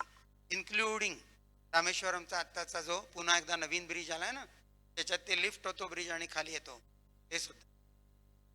पुढे आलं MRVC. MRVC काय आहे? मुंबई हे महानगर प्रचंड आणि इथे इतक्या प्रकारची शासकीय निर्णय यंत्रणा होत्या, हे सगळे वैतागायचे. कस्टम आहे, त्यानंतर एअरफोर्स बेस आहे, असंख्य प्रकारचे निर्णय संस्था, मुंबई महापालिका, सगळ्यांचं एक प्रोजेक्ट सुरू केलं की प्रत्येक जण अडवायचा. हे आमचं काय, हे आमचं काय, हे आमचं काय. ह्या सगळ्यातनं बाहेर पडायला त्यावेळेला एक चांगला डिसिजन घेतला गेला आणि त्याच्यासाठी मुंबई रेल विकास प्राधिकरण स्थापन. या सगळ्यांचा एक एक ऑफिसर त्यात असेल, त्यांनी त्या आपापल्या ह्याचं बघायचं, त्यांनी सुसूत्रीकरण आणायचं. आज मुंबईमध्ये तुम्ही आता व्हिडिओ निर्णय पाहत असाल युट्यूबवर, तिथे 2 लाईनी टाकायला सुद्धा कठीण होतं, तिथे 8 लाईनी रेल्वेच्या टाकल्या गेल्या. मुंबई आपण जर आता ठाण्याहून गेला, हे उलट्या दिशेने म्हणतं कल्याणला येतो. कल्याणहून मुंबईला जाताना पूर्वी पासिकच्या बोगद्यातनं आपण जायचो. आज बघा तुम्ही, तो बाजूनी संपूर्ण त्या मोठ्या 4 लाईन टाकल्या गेल्या त्या यांच्यामुळे. आणि हे सुस्तीकरण आलं. त्यात JNPT या बंदराला, हे सगळ्यात मोठं बंदर भारतातलं, आणि याला रेल्वेचं सप्लाय, रेल्वेचं कनेक्शन देण्याचं काम MRVC अशक्य. नवी मुंबईतले सगळे प्रोजेक्ट्स यांच्यामुळे मार्गी लागले. त्यामुळे MRVCची स्थापना ही 1990च्या काळातली जरी असली तरी आज पुढच्या 35 वर्षामध्ये MRVC. तशीच रेलटेल, तुम्ही म्हणाल हे काय आहे, तर एक कल्पना पुढे आली 98 साली की आपण आता तोपर्यंत इंटरनेट आलेलं होतं ना, इंटरनेट आलं तर आपण आपलं इंटरनेट चालू करूयात. रेल्वेला वाटलं, त्यांनी काय ठरवलं की एवढी मोठी 1.25 लाख किलोमीटरची आपली, त्यातली 68,000 हे डायरेक्ट रूट आहेत. बाजूबाजूने आपण केबल टाकू की ऑप्टिकल फायबर केबल टाकू आणि ते आपण तर वापरूच रेल्वे, पण इतरांना पण आपण ती सर्व्हिस देऊ नेटची. त्यातनं रेल्वेचं पुन्हा उत्पन्न वाढेल. ही कल्पना मांडल्या गेल्याबरोबर ताबडतोब त्याच्यावर काम सुरू. 2000ला पहिली ऑप्टिकल रेल्वे केबल टाकली गेली. आज तुम्हाला मी सांगतो की संपूर्ण रेल्वेची यंत्रणा, including railway board, railway ministry, to each and every station, each and every divisional office, सगळे पूर्ण इंटरनेटने जोडले गेले. स्वतंत्र यंत्रणा रेलटेल. आणि ही संस्था इतरांना पण, जी छोटी छोटी गावं आहेत आसपास, त्यांना नेट सेवा देण्याचं पण काम करते. पुन्हा उत्पन्न आलं, ते उत्पन्न रेल्वेला श्रीमंत. हे सगळे टप्पे आहेत ना, हे रेल्वेला प्रगल्भ करत गेले. त्याच्यानंतर आलं IRCTC, जे तुम्हाला मी मगाशी म्हटलं. ते का केलं निर्माण, तर सर्व्हिसवरचा लोड वाढला. त्याने म्हटलं की नाही, आपण केटरिंग सर्व्हिस पण दुसऱ्याला देऊन टाकली. तोपर्यंत एकटी रेल्वे सगळं बेअर करत होती. नाही म्हणाले, आता केटरिंग रिझर्वेशन देऊन टाका IRCTC. आणि तुम्ही पाहता आज काय प्रगती, त्याच्यावर मी जास्त बोलायची गरजच नाही, सगळ्यांना त्याचे फायदे ठाऊक आहेत. त्यानंतर आला IRITM, हे जे होतं ना, हे ट्रान्सपोर्ट मॅनेजमेंट. एवढा प्रचंड वेग वाढला की 2000 साली, त्यावेळेला जसे मी तुम्हाला म्हटलं ना की इन्स्टिट्यूट निरनिराळे स्थापले गेले, तसं ऑपरेशनसाठी एक निराळं इन्स्टिट्यूट आलं की त्यात रेल्वेच्या अधिकाऱ्यांना हेही प्रशिक्षण दिलं जाईल की ऑपरेशन इझिली कसं करायचं. आणि हे या इन्स्टिट्यूटच्या नंतर पुन्हा मी तुम्हाला तेच सांगतो की इथेही बाहेरचे अधिकारी यायला लागले. हे रेल्वेचं जगडव्याळ, भारतीय रेल्वे कसं हे ऑपरेट करतात, आणि त्याचं तंत्रशुद्ध शिक्षण त्यांना सुद्धा मिळायला लागलं. आता ह्यातला सगळ्यात महत्वाचा पुढचा टप्पा होता तो पाचव्या पुढच्या टप्पा काय आहे. आज तुम्ही ऐकलं असेल डीएफसीसी ऐकलं असेल.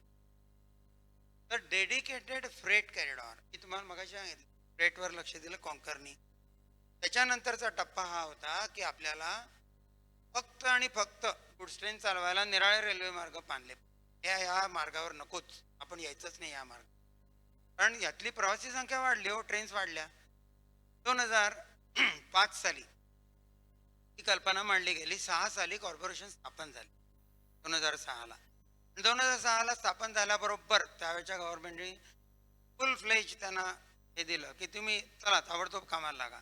जपानच्या कंपनीकडनं आपण कन्सल्टन्सी घेतली आणि नॉर्थ आणि वेस्ट या दोन भागात म्हणजे दिल्ली टू मुंबई ते लुधियाना टू कलकत्ता, कलकत्ता म्हणजे मुघलसराय, या टप्प्यामध्ये आपण फक्त आणि फक्त डेडिकेटेड रेल्वेसाठी म्हणून रेल्वे मार्ग बांधायचा असं ठरलं.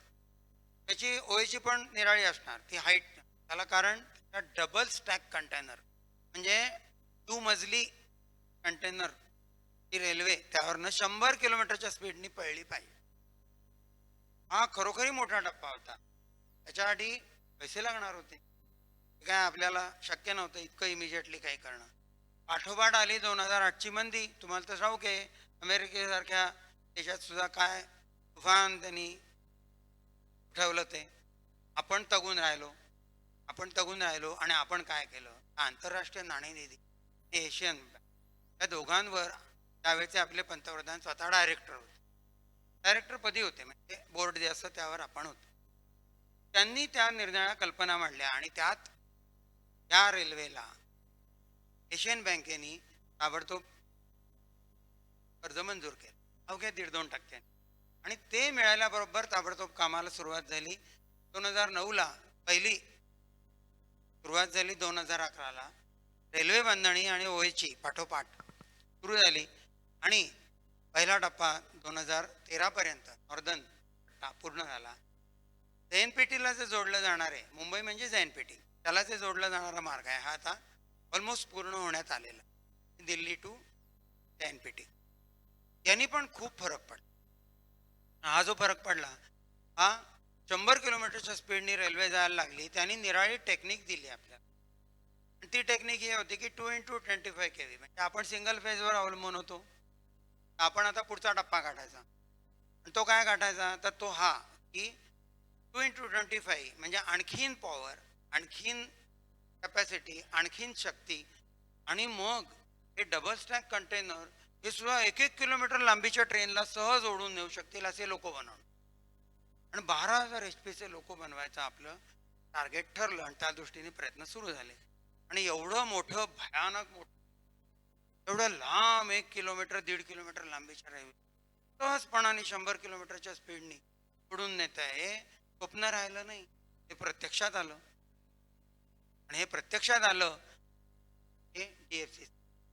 आता त्यातला पुढचा टप्पा आला. आपण 5व्या दशकाकडे आलो आहोत. 5व्या दशकामध्ये आपण काय ठरलं होतं की हे सगळं करायचं, तर ह्याला पण आता आपल्याला पुन्हा ह्या सगळ्या गोष्टी लागणार.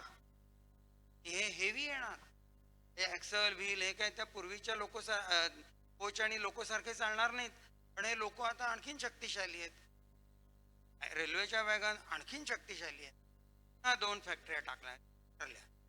त्या 1908 ते या दरम्यान रेल व्हील फॅक्टरी टाकली गेली बिहारमध्ये.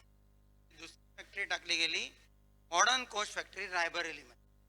रायबरेलीतल्या फॅक्टरीला हमसफर एक्सप्रेस सारखंच काम दिलं.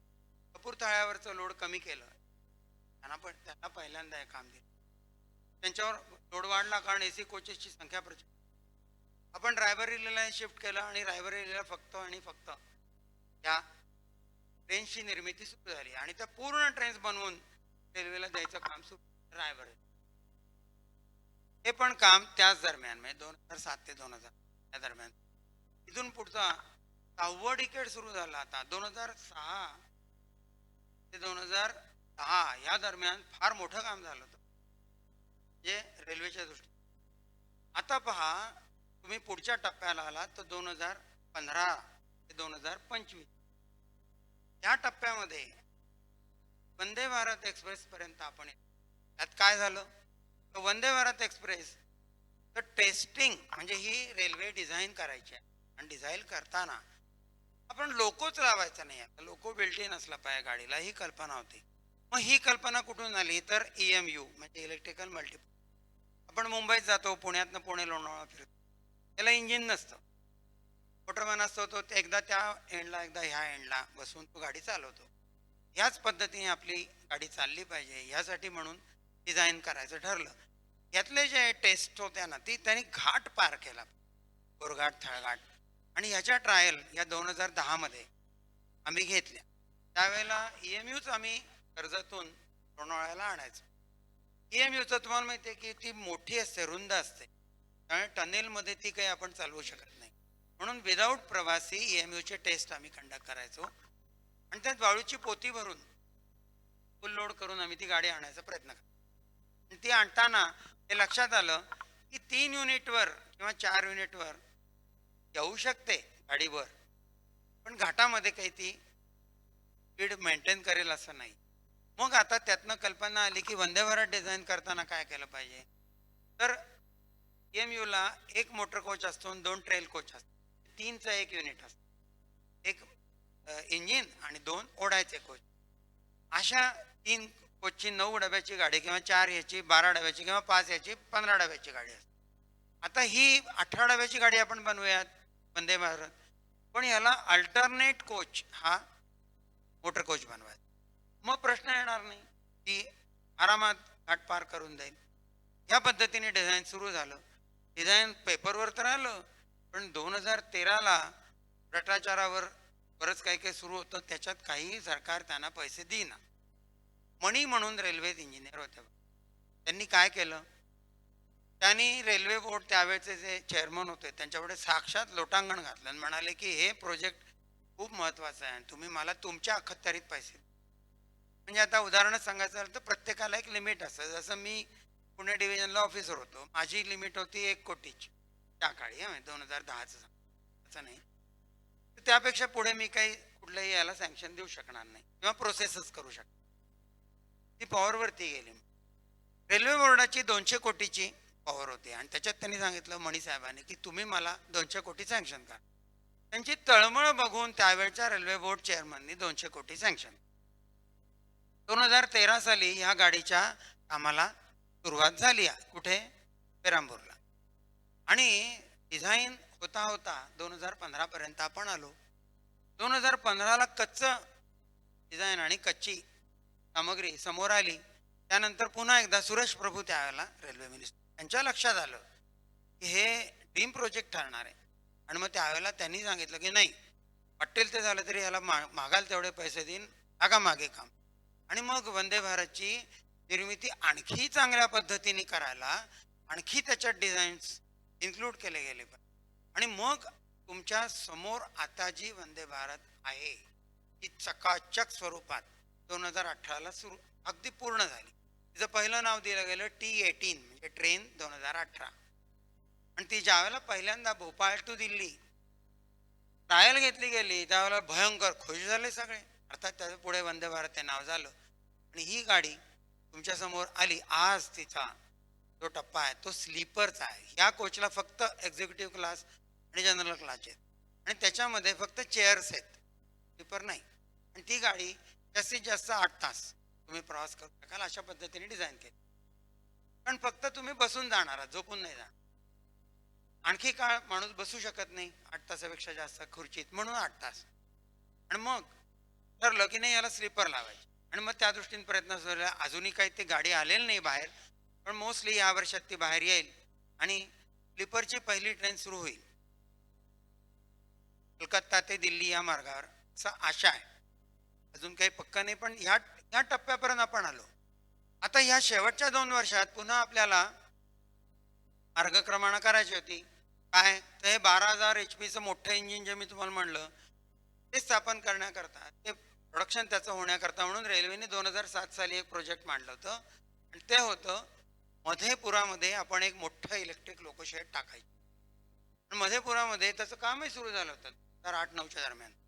11 मध्ये ऑलमोस्ट त्याची आस्थापना पूर्ण करण्याच्या दृष्टीने काम सुरू आहे. प्रोजेक्ट बरंच मोठं होतं. 15 साली मात्र ते चेंज झालं आणि ते ठरवलं गेलं की आपण अल्स्टॉमला हे प्रोजेक्ट देऊन टाकायचं, आपण नाही काय रेल्वे.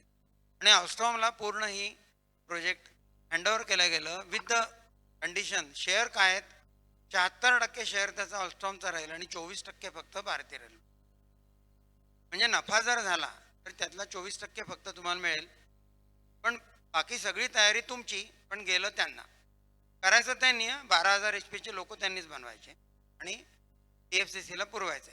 असंच डिझेल पण बनवायला लागेल, कारण डिझेल तुम्ही पूर्णपणे बाहेर नाही टाकू शकत ना, तरी पूर्ण इलेक्ट्रिफाय झालं तरी.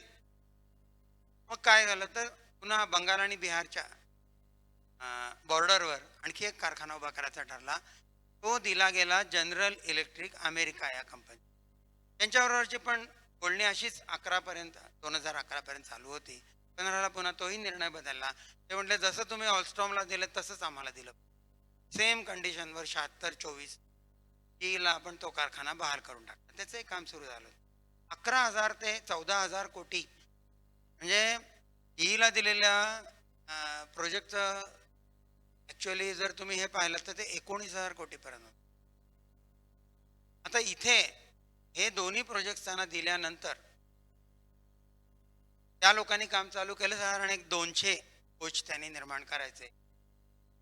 अल्स्टॉमला दिले 800 कोच, 800 लोक तयार करायचे आणि 800 पैकी 200 तुम्ही बाहेर विका, बाकी 600 आम्हाला द्या.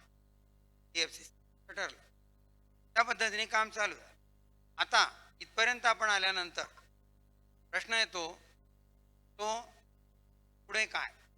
पुढे काय याच्यामध्ये महाराष्ट्रामध्ये तुम्हाला माहिती आहे लातूरला एक कारखाना सुरू झाला 2018-19. तो कशाचा आहे तर मेमू म्हणजे काय आहे तर मेन लाईन तशी आपली EMU आहे पुणे लोणावळा किंवा मुंबई डिव्हिजनमध्ये, तशीच मेन लाईनवर चालणारी एक लोको असते सेम त्याच पद्धतीने. तर त्याची कोचची रुंदी कमी असते आपल्या जनरल कोच सारखी. त्याचं प्रोडक्शन तिथे करायचं आणि हे प्रोजेक्ट दिलं RVNL, रेल विकास निगम प्राधिकरण. त्याचं काम चालू आहे. त्याचे कोचेस आता बाहेर पडायला लागले. तो एक भाग. म्हणजे इथपर्यंत काय झालं त्याला म्हणतात मराठवाडा रेल कोच फॅक्टरी लातूरला जी आहे ती. तो एकमेव सुरू झालेला. आणि दुसरा जो मी तुम्हाला सांगितला मरहुआ म्हणून आहे, तो बिहार आणि बंगालच्या सीमेवर आहे, तो जनरल रेल. आता सगळ्यात महत्त्वाची काय होती तर तुम्ही आत्ता पाहिलं असेल की काश्मीर रेल्वे सुरू झाली. त्याची पायाभरणी कधी झाली आहे 2004. 2004 ते 2009 या टप्प्यात फक्त मागच्या पुढच्या मार्ग बांधून पूर्ण व्हायला म्हणजे कटऱ्यापर्यंतचा किंवा ह्याच्यापर्यंत इथपर्यंतच. पण मधला सगळ्यात भयंकर मोठा प्रॉब्लेम होता तो कशाचा, चिनाब व्हॅली एवढी प्रचंड आहे, त्याच्यावर ब्रिज बांधायचा कसा, त्याच्या डिझाईनवरच वर्षानुवर्ष गेली. त्याला लागणारं स्टील हे इतकं प्रचंड होतं की ज्याचं नाव ते. इथे कामाला कोण आलं तर पुन्हा एकदा आपली ARCL हिने खूप मोठा मदत केली आणि मग L&T आहे, इतर कंपन्या आहेत की ज्यांनी ताबडतोब त्याच्यामध्ये हात दिला आणि याचं डिझाईन पूर्ण झालं. तुम्हाला सांगायला मला मजा वाटेल की तुम्ही जर तिथे प्रत्यक्ष गेलात तर तुमच्या लक्षात त्याचं फाउंडेशन 20 मजली इमारती एवढं आहे कॉन्क्रीटचं आणि त्याची उंची जी आहे ती आयफेल टॉवरपेक्षा जास्त आहे आणि त्याची लांबी म्हणाल तर जवळजवळ 1.5 किलोमीटर आहे त्या पुलाची. दगडव्याळ काम, जगातला एकमेव पूल आणि तो करण्याचं आव्हान भारतीय इंजिनियर्सने अगदी कॉन्फिडंटली स्वीकारलेलं होतं. त्याच्यामध्ये तो पूर्ण करताना जे अडथळे आले शक्य होते, निर्णय आले, त्यात काही नाही की टेक्निकलच होते, पण या सगळ्याला लागणारं जे स्टील होतं ना ते इतकं मोठ्या प्रमाणावर लागणार होतं. जवळजवळ 3-4 हजार मेट्रिक टन एवढं स्टील लागणार होतं. हे सगळं कोणी दिलं असेल तर भेलनी, भिलाई स्टील प्लांट. त्याच्या अगोदर दुर्गापूर आणि जमशेदपूरला स्टील प्लांट होता टाटाचा, फक्त त्याच्यावर आपण अवलंबून. पण भेल 1959 साली सुरू झालंय, 1950 साली त्याच्यावर काम झालं होतं, 55 साली प्रत्यक्ष भूमी अधिग्रहण झालं आणि कामाला सुरुवात झाली. भेल तुम्हाला माहिती मोठी नगरी आहे, ती प्रचंड मोठी नगरी आहे. आणि इथे जे आहे ना ते रेल्वेच्या रुळापासून ते लागणाऱ्या चॅनलपर्यंत सगळं स्टील भेलनी पुरवलंय. 34,000 मेट्रिक टन हे फक्त काश्मीर रेल्वेला त्यांनी पुरवलेलं स्टील. पण कल्पना सुद्धा करू शकत नाही एवढं मोठं काम भेलनी केलं. आपली आयात बंद झाली स्टीलची. खरोखरी आत्मनिर्भर झालात तुम्ही 60 मध्ये. भेलनी मला केलं. आणि भेलनी जे काम केलंय आज काश्मीर रेल्वेच्या बाबतीत ते खरोखरी इतकं महत्वपूर्ण आहे की आज तुम्हाला रेल्वेला लागणारा अगदी खेळा सुद्धा भेल देतं. आपण घेत नाही खेळा त्यांच्याकडनं, हा नंतरचा भाग आहे. मी एक गंमत म्हणून सांगितलं तुम्हाला. इतक्या मोठ्या प्रमाणावर भेलनी काम केलं. आता पुढचा टप्पा आला, ह्याला लागणारे स्लीपर. त्याचं काय, कॉन्क्रीट स्लीपर हे वर्षाला तुम्हाला त्याचं जे डिमांड असतो ती जर तुम्ही पाहिलीत तर 3 लाख स्लीपर लागतात वर्षाला.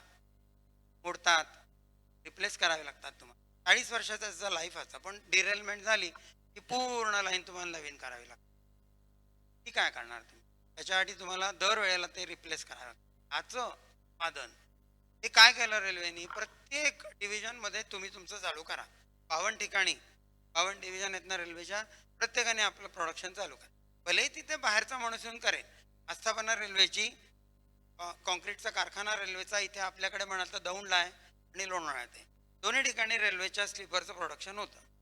त्याला पूर्ण आजपर्यंत रेल्वेचं कनेक्शन आहे. स्लीपर बनला की लोड करा गुड्समध्ये, ताबडतोब तुकडे जाईल. 70 लाख पर्यंत तुमचं डिमांड जाणार आहे स्लीपर्सची, आणि त्याला तुम्ही तयार असलं.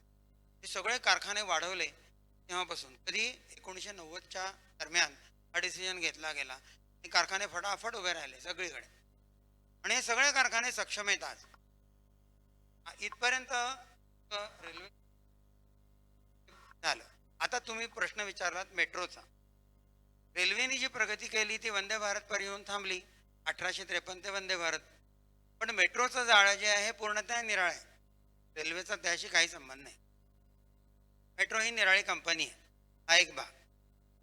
बुलेट ट्रेन ही तर तुमची नाहीच त्याला, कारण बुलेट ट्रेन आपण जी करणार होतो त्याला नंतर 19 मध्ये आपला निर्णय झाला की जपानला हे काम देऊन टाकायचं. जपानची ती रेल्वे आहे, त्याच्यात आपला काही संबंध नाही. जपान पैसे घालणार, जपान उभी करणार, जपान चालवणार, जपानच त्याच्याकडे बघणार आणि तुम्हाला फक्त त्याचे पैसे द्यावे लागणार. एवढाच त्यातला भाग आहे बुलेट ट्रेनचा. हा एक भाग. मेट्रोचा म्हणाल ना तर ह्याचा गेज निराळा आहे. कलकत्ता मेट्रो ही ब्रॉडगेजची आहे आणि ती आपण केलेली होती, 84 झाली, पूर्ण भारतीय रेल्वेची. पण ही जी मेट्रो आहे ही स्टँडर्ड गेजची आहे. आता यात फरक काय असतो तर मूळ आपला जो गेज असतो तो 1660 मिलीमीटरचा, 1671 मिलीमीटर एक्झॅक्ट सांगायचं, 1.5 मीटरपेक्षा जास्त 2 रुळातलं अंतर असतं. स्टँडर्ड गेजचं 1440, 1.5 मीटरपेक्षा कमी असतं. आता हा जो फरक आहे त्यानुसार त्या कोचेसची रुंदी पण कमी होते. तुम्ही मेट्रोने प्रवास केला असेल, तुम्ही पाहिला असेल की छोटा असतो कोच, आणि फक्त साईडला बसायची व्यवस्था असते, मध्ये फक्त उभं राहायचं लोकांनी. तर ही सगळी यंत्रणा जी आहे ना मेट्रोची, ही निराळी कंपनी स्थापन झाली आणि ते करतात. मेट्रोचं आणखीन एक वैशिष्ट्य असं आहे की मेट्रो काही फास्ट नसते, ती प्रत्येक स्टेशनवर थांबायला लागते. त्यामुळे प्रत्येक स्टेशनवर थांबणार आणि पुढे जाणार, आणि त्याचं डिझाईन हे पूर्णतः निराळं असतं. म्हणजे त्याचं ॲक्सिलरेशन, त्याचं रिटार्डेशन हे फास्ट असलं पाहिजे. पण तुम्ही प्रत्येक स्टेशनला थांबणार आहात, मग थांबण्यात आणि पुन्हा निघण्यात वेळ तुमचा वाचला पाहिजे, असं डिझाईन असतं. दुसरी गोष्ट, पूर्ण मेट्रो ही एअर कंडिशन्ड असते आणि पूर्णतः ऑटोमाइज्ड असते. आणि त्याचे दरवाजे लागणं उघडणं, पूर्णतः एअर कंडिशनिंग, हे सगळं जे आहे हे नवीन डिझाईन आहे. हे कोरियन कंपनीने आणि चायनीज कंपनीने, चायनीजला आपण दिलेलं कॉन्ट्रॅक्ट पुढे रद्द करायचं मध्यंतरी चाललं होतं, पण कोरियन कंपनीने जे डबे दिले ते चांगले आहेत आणि बरेचसे आपल्याकडे जे आता वापरले जातात ते कोरियन. कारण मेट्रोचा आणि रेल्वेचा काही संबंध नाही. मेट्रो ही निराळी कंपनी आहे. मेट्रो ही निराळी कंपनीमार्फतच चालवली जाते आणि मेट्रो कधीही फायदा देण्याची सुतराम शक्यता नाही. रेल्वे एक वेळ फायद्यात येईल पण मेट्रो नाही, आणि रेल्वे फायद्यात कशामुळे येईल, गुड्स ट्रेनमुळे. पण मेट्रो कधीही फायद्यात येण्याची सुतराम शक्यता नाही, कारण तुम्हाला एवढ्या सगळ्या सर्व्हिस तुम्हाला कमी पैशात देणं हे काही शक्य नसतं. तुम्ही पाहता आज PMPL आहे, तुम्ही जाता 5 रुपयात, पण शक्य आहे का? नाही. पण ते रेल्वेची सर्व्हिस ही फायद्याची नव्हती, पॅसेंजर सर्व्हिस. त्यात तुमची सोय बघणं हे महत्वाचं. वंदे भारत चालू केली आपण, पण वंदे भारतचं तिकीट हे चौपट असतं किंवा तिप्पट असतं. त्याला बेअर करता येईल तोच जातो. म्हणून आजही वंदे भारत 100% भरलेली नसते. हा त्याचा निगेटिव्ह भाग झाला. वंदे भारत पाहिजे, पुढे तुमचं लिव्हिंग स्टँडर्ड वाढेल आणि 100% तुम्ही ही गाडी भरून जाईल, ह्यात काही वाद नाही. पण फरक शेवटी पुन्हा तिकिटाशी येतो. मग बेअर कोण किती करतो त्यानुसार आपण त्याला फॅसिलिटी द्यायची का नाही हे ठरवायचं असतं. आणि ते लिमिट्स घालून घेतले होते. म्हणून रेल्वे ही लोकांची होती आणि लोकांनी रेल्वेवर एवढं प्रेम केलं की तुम्ही पाहिलं असेल की निरनिराळ्या साहित्यामध्ये सुद्धा रेल्वेवर कितीतरी लिखाण लिहिलं गेलं. की पु ल देशपांडेंचं सुद्धा काही अप काही डाऊन वाचलं असेल सगळ्यांनी.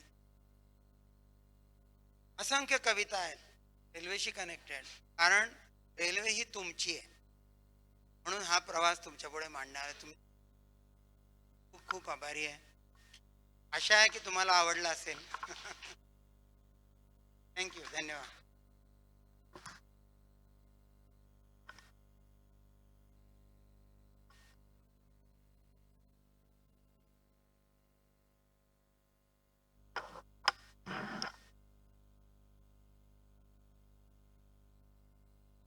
धन्यवाद गुमास्ते सर. आपण रेल्वेविषयी बहुमूल्य माहिती दिली आणि आजपर्यंत ज्ञात नसलेल्या अशा खूप काही गोष्टी आम्हाला समजल्या, त्याबद्दल खूप खूप धन्यवाद. आजच्या कार्यक्रमाचे अध्यक्ष श्री गोडबोले सर यांना मी विनंती करते की त्यांनी आपले 2 शब्द व्यासपीठासमोर मांडावेत.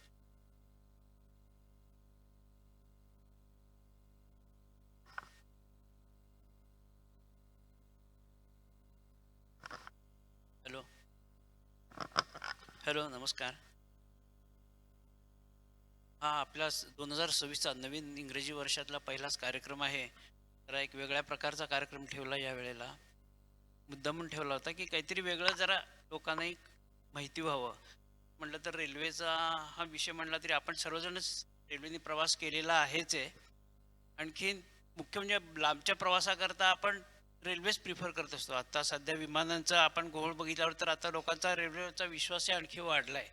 त्यामुळे एक जिव्हाळ्याचा विषय म्हणून आम्ही हा विषय घेतला होता आणि गुमास्ते सरांनी फार छान ह्याच्यामध्ये सांगितलं, सगळी माहिती सगळी सांगितली.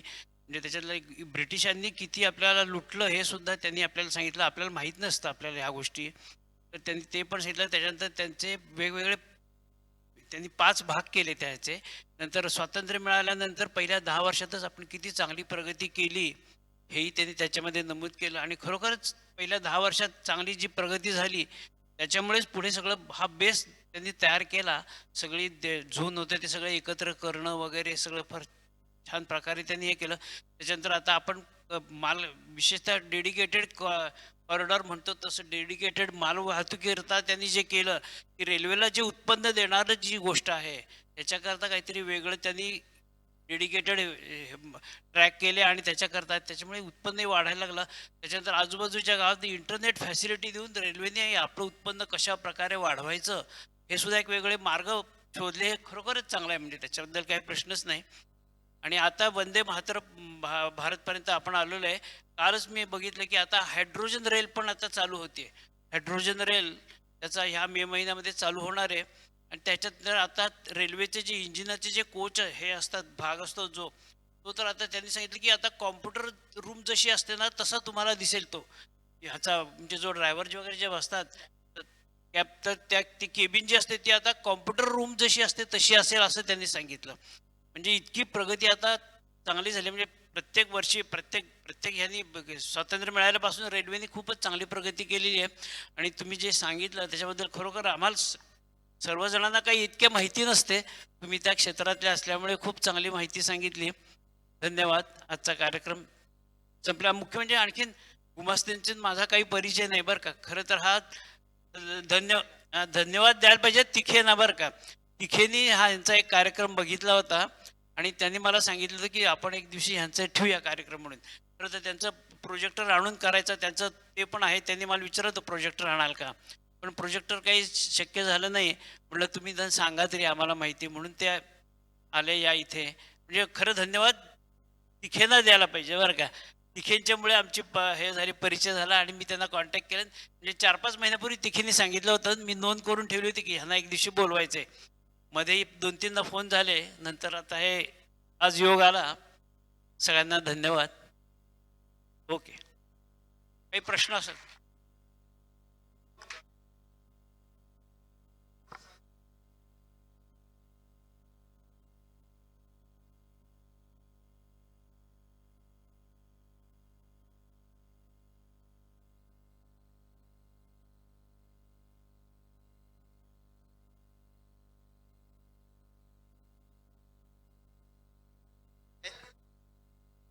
नाही, आता यातला गमतीचा भाग तुम्हाला सांगतो. यावर्षी आणखीन एक फॅक्टरी सुरू झाली सिमेंट्सची गुजरातमध्ये, आणि त्या फॅक्टरीचं ध्येय होतं की 9,000 HP इंजिन करायचं. इनफॅक्ट 9,000 HP इंजिन हे भारतीय रेल्वेने 2007 तयार केलेलं होतं, आणि ते आजही निरनिराळ्या रूटवर व्यवस्थित चालू. 200पेक्षा जास्त इंजिन WAG-9 याची रेल्वेने स्वतः तयार केलं. पण सिमेंटचं जे इंजिन आहे त्याच्यात त्यांनी थोडेसे आणखीन आत्ताचे ॲडव्हान्स ज्या गोष्टी असतात त्यांनी असं दाखवायचा प्रयत्न केला की आम्ही करतोय. प्रत्यक्षात रेल्वेने ते केलेलं आहे. आता 12,000 HP तुम्ही विचारलं. 12,000 HP ज्यावेळेला 2007-8 साली आपल्याला सक्सेस मिळाला WAG-9 तयार करायचा, त्याच वेळेला 12,000 HP डिझायनिंग आपण चालू केलं. आणि मधुपुराचा जो प्लांट आपण इथे सुरू करायचं ठरवलं होतं, त्यावेळेला पहिलं आपलं हेतू हा होता की आपणच तो संपूर्णपणे राबवायचा. पण शेवटी पॉलिटिकल जे डिसिजन असतात ते पॉलिटिकल असतात, त्याच्यावर आपण बोलून काही उपयोग नसतो. नंतर जो निर्णय घेतला गेला तो म्हणजे तुम्ही जर खाजगीकरण करायचं ठरवलंय तर त्याला तुम्हाला काही करता येत नाही. आज तुम्ही पाहता की निर्णया स्टेशन्सवर चकचकाट दिसतो. त्या सगळ्या निर्णया कंपन्या आहेत, त्या कंपन्यांना तुम्ही ते काम देता. आता त्यात मला इतकं डिझेल तुम्हाला सांगणं शक्य नव्हतं, कारण तुम्हाला शेवटी वेळेचा हे होता. त्यात सोलर एनर्जी एक भाग आहे, आणि हे तुमचं निर्णयाच्या सर्व्हिसेस आहेत त्याचं पुन्हा प्रायव्हेटायझेशन रेल्वेने केलं आहे. सोलर तुम्हाला सांगतो मी की मी ज्यावेळेला पुणे स्टेशनला होतो त्यावेळेला पुणे स्टेशनवर, पुणे स्टेशनच्या रूफटॉपवर आपण सोलर सिस्टीम बसवायची आणि त्याच्यावर आपण स्टेशनचा बराचसा भार उचलायचा हे ठरवलं होतं. त्याच्यानंतर मला त्यांनी परवानगी दिली तुम्ही रनिंग रूमला करा. म्हणजे ते रनिंग रूम म्हणजे ड्रायव्हर आणि गार्डचं रेस्ट रूम असतं. तिथे आम्ही सोलर कुठला बसवला तर वॉटर हिटरचा बसवला. तो सक्सेसफुल झाला. तो आज इतकी वर्ष झाली तो अजून व्यवस्थित चालू आहे. पण त्याच्यानंतर झालं असं की तो नीट चालतोय. तुम्ही ते पण मी रिटायर झाल्यानंतरचे जे माझे ऑफिसर होते त्यांनी तो प्रोजेक्ट पुढे नेला. आज पुणे स्टेशनला सोलरवर चालणारी संपूर्ण यंत्रणा बसवलेली, आणि ती पुणे स्टेशनच्या इलेक्ट्रिफिकेशनचा भार बऱ्यापैकी उचलते, लाइटिंग आणि याचा. आता मला सांगा की हे इलेक्ट्रिफिकेशन जर तुम्ही करू शकता तर तुम्हाला इतर प्रायव्हेट कंपन्यांना द्यायची गरज काय आहे? पण आज निरनिराळ्या स्टेशन्सवर सोलर प्लांट जे बसवले जातात ते खाजगी कंपन्यांचे, तुमचे नाही. दुसरा महत्वाचा मुद्दा तुम्ही विचारलात की प्रोडक्शन हे जी वंदे भारत बनवणारी तुमची स्वतःची कारखान्याची यंत्रणा आहे ती विकायला निघालो होतो आपण. वाराणसीचा कारखाना डिझेल लोकोशेडचा हा विकायला निघाले ते. त्यावेळेला तिथल्या लोकांनी प्रचंड प्रतिकार केला. वाराणसीच्या लोकोशेडमधल्या कर्मचाऱ्यांनी गेटवर बसून राहायचा निर्णय घेतला. आम्ही काम करणार आणि गेटवर बसणार, तुम्ही हा निर्णय मागे घेतला पाहिजे. आणि मग तो सरकारने मागे घेतल्याचं सांगितलं. सेम केस पेरांबूरच्या कोच फॅक्टरीची आहे. तिथल्या लोकांनी शेवटी नोटीस दिली तुम्हाला जर हे करायचं असेल तर आम्हाला सगळ्यांना तुम्ही काढून टाका, आम्हाला इथं काही इंटरेस्ट नाही आहे. मग ते पुन्हा वंदे भारतच्या मिशानी आपल्याकडे तो कारखाना राहिला आहे. तिसरी गोष्ट, ज्या ट्रेन्स तुम्ही चालवता ना, त्या ट्रेन्स पण प्रायव्हेटना द्यायचं ठरलं आणि ज्यावेळेला ट्रेन्स प्रायव्हेटला द्यायचं ठरलं त्यावेळेला त्यांना ती ट्रेन चालवताच आली नाही आणि ती यार्डात जाऊन पडली. तेजस एक्सप्रेस तुम्ही ऐकलं असेल. ती चालवली कुठे? मुंबई ते गोवा यार्डात पडली. ती चालेच ना, कारण भाडं वाटेल तसं. दुसरं असं, त्यांच्या अटी काय, की जर ती लेट झाली तर तुम्ही एवढे पैसे माघारी द्यायचे, मग त्याला प्रिफरन्स द्यायचा म्हणून तुमच्या ज्या ट्रेन आहेत त्या बाजूला टाकायला लागले. लोक भडकले, हे काय प्रकार आहे? म्हणजे मी पण तिकीट काढणारा, तो पण तिकीट काढणारा आणि त्याला प्रिफरन्स द्यायचा म्हणून तुम्ही मला मागे टाकणार. माझी गाडी वेळेत जाणारी तुम्ही बाजूला टाकणार आणि त्याला पुढे काढणार. ती लेट झाली, तिला मेकअप करायचं म्हणून. हे काहीतरी विचित्र व्हायला लागलं आणि मग तेजस यार्डात जाऊन पडले. तेजस यार्डात जाऊन पडल्यानंतर पुन्हा पुढचा मुद्दा आला लोकोचा. लोको पण विकत घ्यायला लागले हे लोक आणि लोकोवर त्या कंपनीचं नाव आलं. पुन्हा आपल्या युनियननी मागणी केली, तुम्ही हे नाव देणार असाल तर आम्ही ट्रॅफिक बंद करू. मग ते नाव छोटं केलं आणि इंडियन रेल्वेचं मोठं नाव ठेवलं आणि ती लोको सर्व्हिस पुन्हा चालू राहील. अशा अनेक घटना आहेत की ज्या तुम्हाला मला प्रिय होणार नाहीत किंवा आमच्या इव्हन रेल्वे जो आता कसा असतं, याच्यात कुठली आस्थापना आहे तिची कशी असते माहिती आहे का, आपण तांत्रिक पद्धतीने एकत्र येतो का? नाही होत ना तसं. तांत्रिक पद्धती तुम्ही एकदा एकत्र याल पण नंतर तुमची अटॅचमेंट असते. तुमचा आता योगा वर्ग आहे, तो चालू केला कोणीतरी, पण आजही तुम्ही सगळे अटॅच्ड आहात. कुणामुळे आहात? एक भावना असते की नाही हे माझं आहे. ही जी भावना आहे ना, ही जेव्हा लोप पावते ना, आता कोणत्याही गोष्टीचं खाजगीकरण करणं हे सोपं आहे. तुम्हाला वाटतं की त्यातनं पैसे उभे राहतील काही काळाकरता, त्याच्यानंतर काय होईल याची काही गॅरंटी, पण ते भान ठेवणं हे खूप गरजेचं. रेल्वेने आतापर्यंत ठेवलंय, बघू आता पुढे काय होतंय, पण पुढचं कोणीच काही सांगू शकत. आणखीन एक गोष्ट तुम्हाला सांगायची राहिली ती जाता आता सांगतो. ते म्हणजे पर्यावरण रक्षण. जसं मी सोलरचं बोललो आता तुम्हाला, तसा हा मुद्दा आंतरराष्ट्रीय स्तरावर नेण्याचं काम पुन्हा आपणच केलंय भारताने. आणि 2005 साली पॅरिसला एक मोठी परिषद भरली होती. त्यावेळेला त्याच्यामध्ये आपण हा हिरिरीन मुद्दा मांडला. तुम्ही नुसत्या गप्पा मारू नका कार्बन एक्झर्शन कमी करण्याच्या, तुम्ही त्याच्यासाठी काहीतरी प्रयत्न करा. आणि मग त्यावेळेला या सगळ्या महत्त्वाच्या प्रगत देशांना आपण भरीला पाडलं आणि त्यांना एक निराळा फंड तयार करायला लागला. आणि तो फंड हा फक्त कार्बन एक्झर्शन कमी करण्याकरताचा होता. त्या फंडाच्या अंतर्गत तुमचं रेल्वे इलेक्ट्रिफिकेशन झालंय. आज जे तुम्हाला दिसतंय ना फास्ट झालं, त्याचा पाया तो आहे. तो आणि एशियन बँक जी होती, त्या दोन्ही तुम्हाला फॉर राहिल्या म्हणून तुम्हाला आज पैसे मिळतात. ते काय इलेक्ट्रिफिकेशन तुमच्याकडे चाललंय त्याचा सगळा कर्जाचा भार आहे ते उचलतात. 1.5 आणि 2% ते कर्ज आहे, कल्पना करा.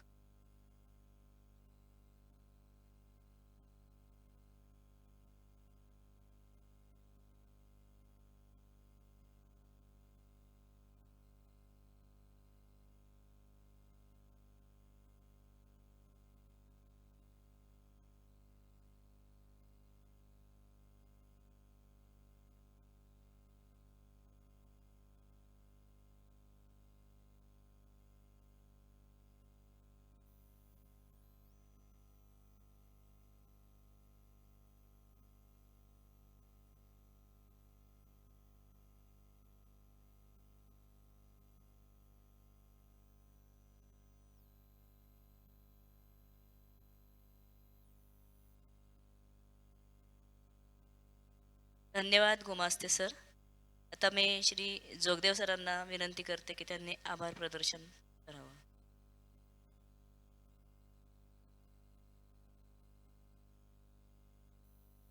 कदाचित या कार्यक्रमात गुमास्ते सर लातूरचा उल्लेख केला की लातूरला सुद्धा कोच कारखाना उभा, सरांनी मला ही संधी दिलेली असेल आणि आमच्या लातूरला पाणी पण रेल्वेने आलेलं, त्याच्यामुळे लातूरचं कॉन्ट्रीब्युशन आहे.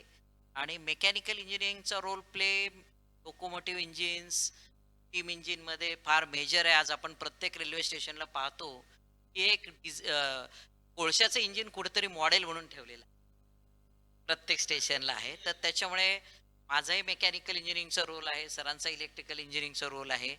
त्याच्यामुळे माझी कदाचित जोगदेव सरांनी या कार्यक्रमाला आभार प्रदर्शनासाठी नेमणूक केली असेल आणि अचानक झालेली एक माझ्यासाठीची एक हे आहे.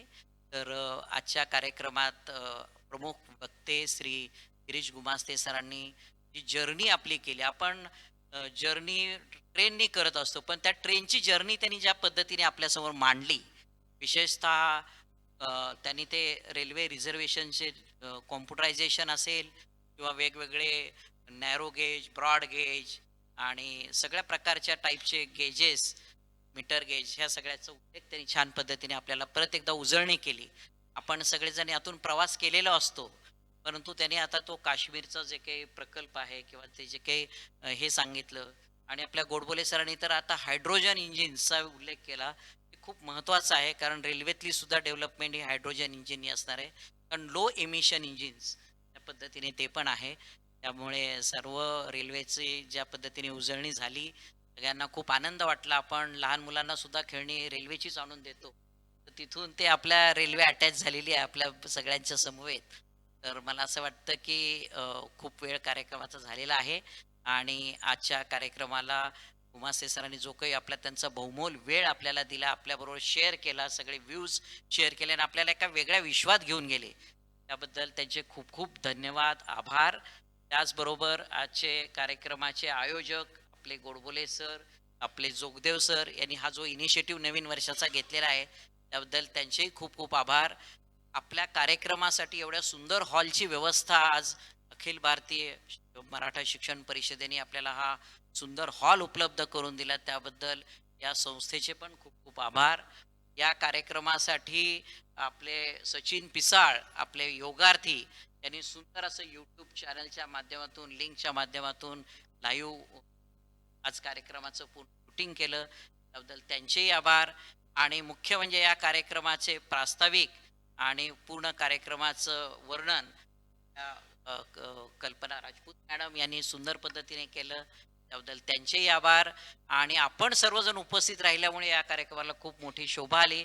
बराच वेळ कार्यक्रम चालला, पण सगळेजणांनी उत्सुकतेपोटी आणि सगळ्या आनंदाने सगळ्या गोष्टी श्रवण करत होते, त्याबद्दल सर्व योगार्थींचे आभार. आणि मला माहिती आहे की यानंतर लगेचच आता सुंदर आपल्या चहापाण्याची व्यवस्था केलेली आहे. तर अशा पद्धतीने मी माझे 2 शब्द आभार प्रदर्शनाचे सांगून थांबवतो. आणि सचिनचा केला ना उल्लेख, yes yes yes yes yes, सर्व योगार्थींचे पण पुन्हा एकदा आभार. आणि कार्यक्रम संपला असं मी डिक्लेअर करतो. धन्यवाद. थँक्यू.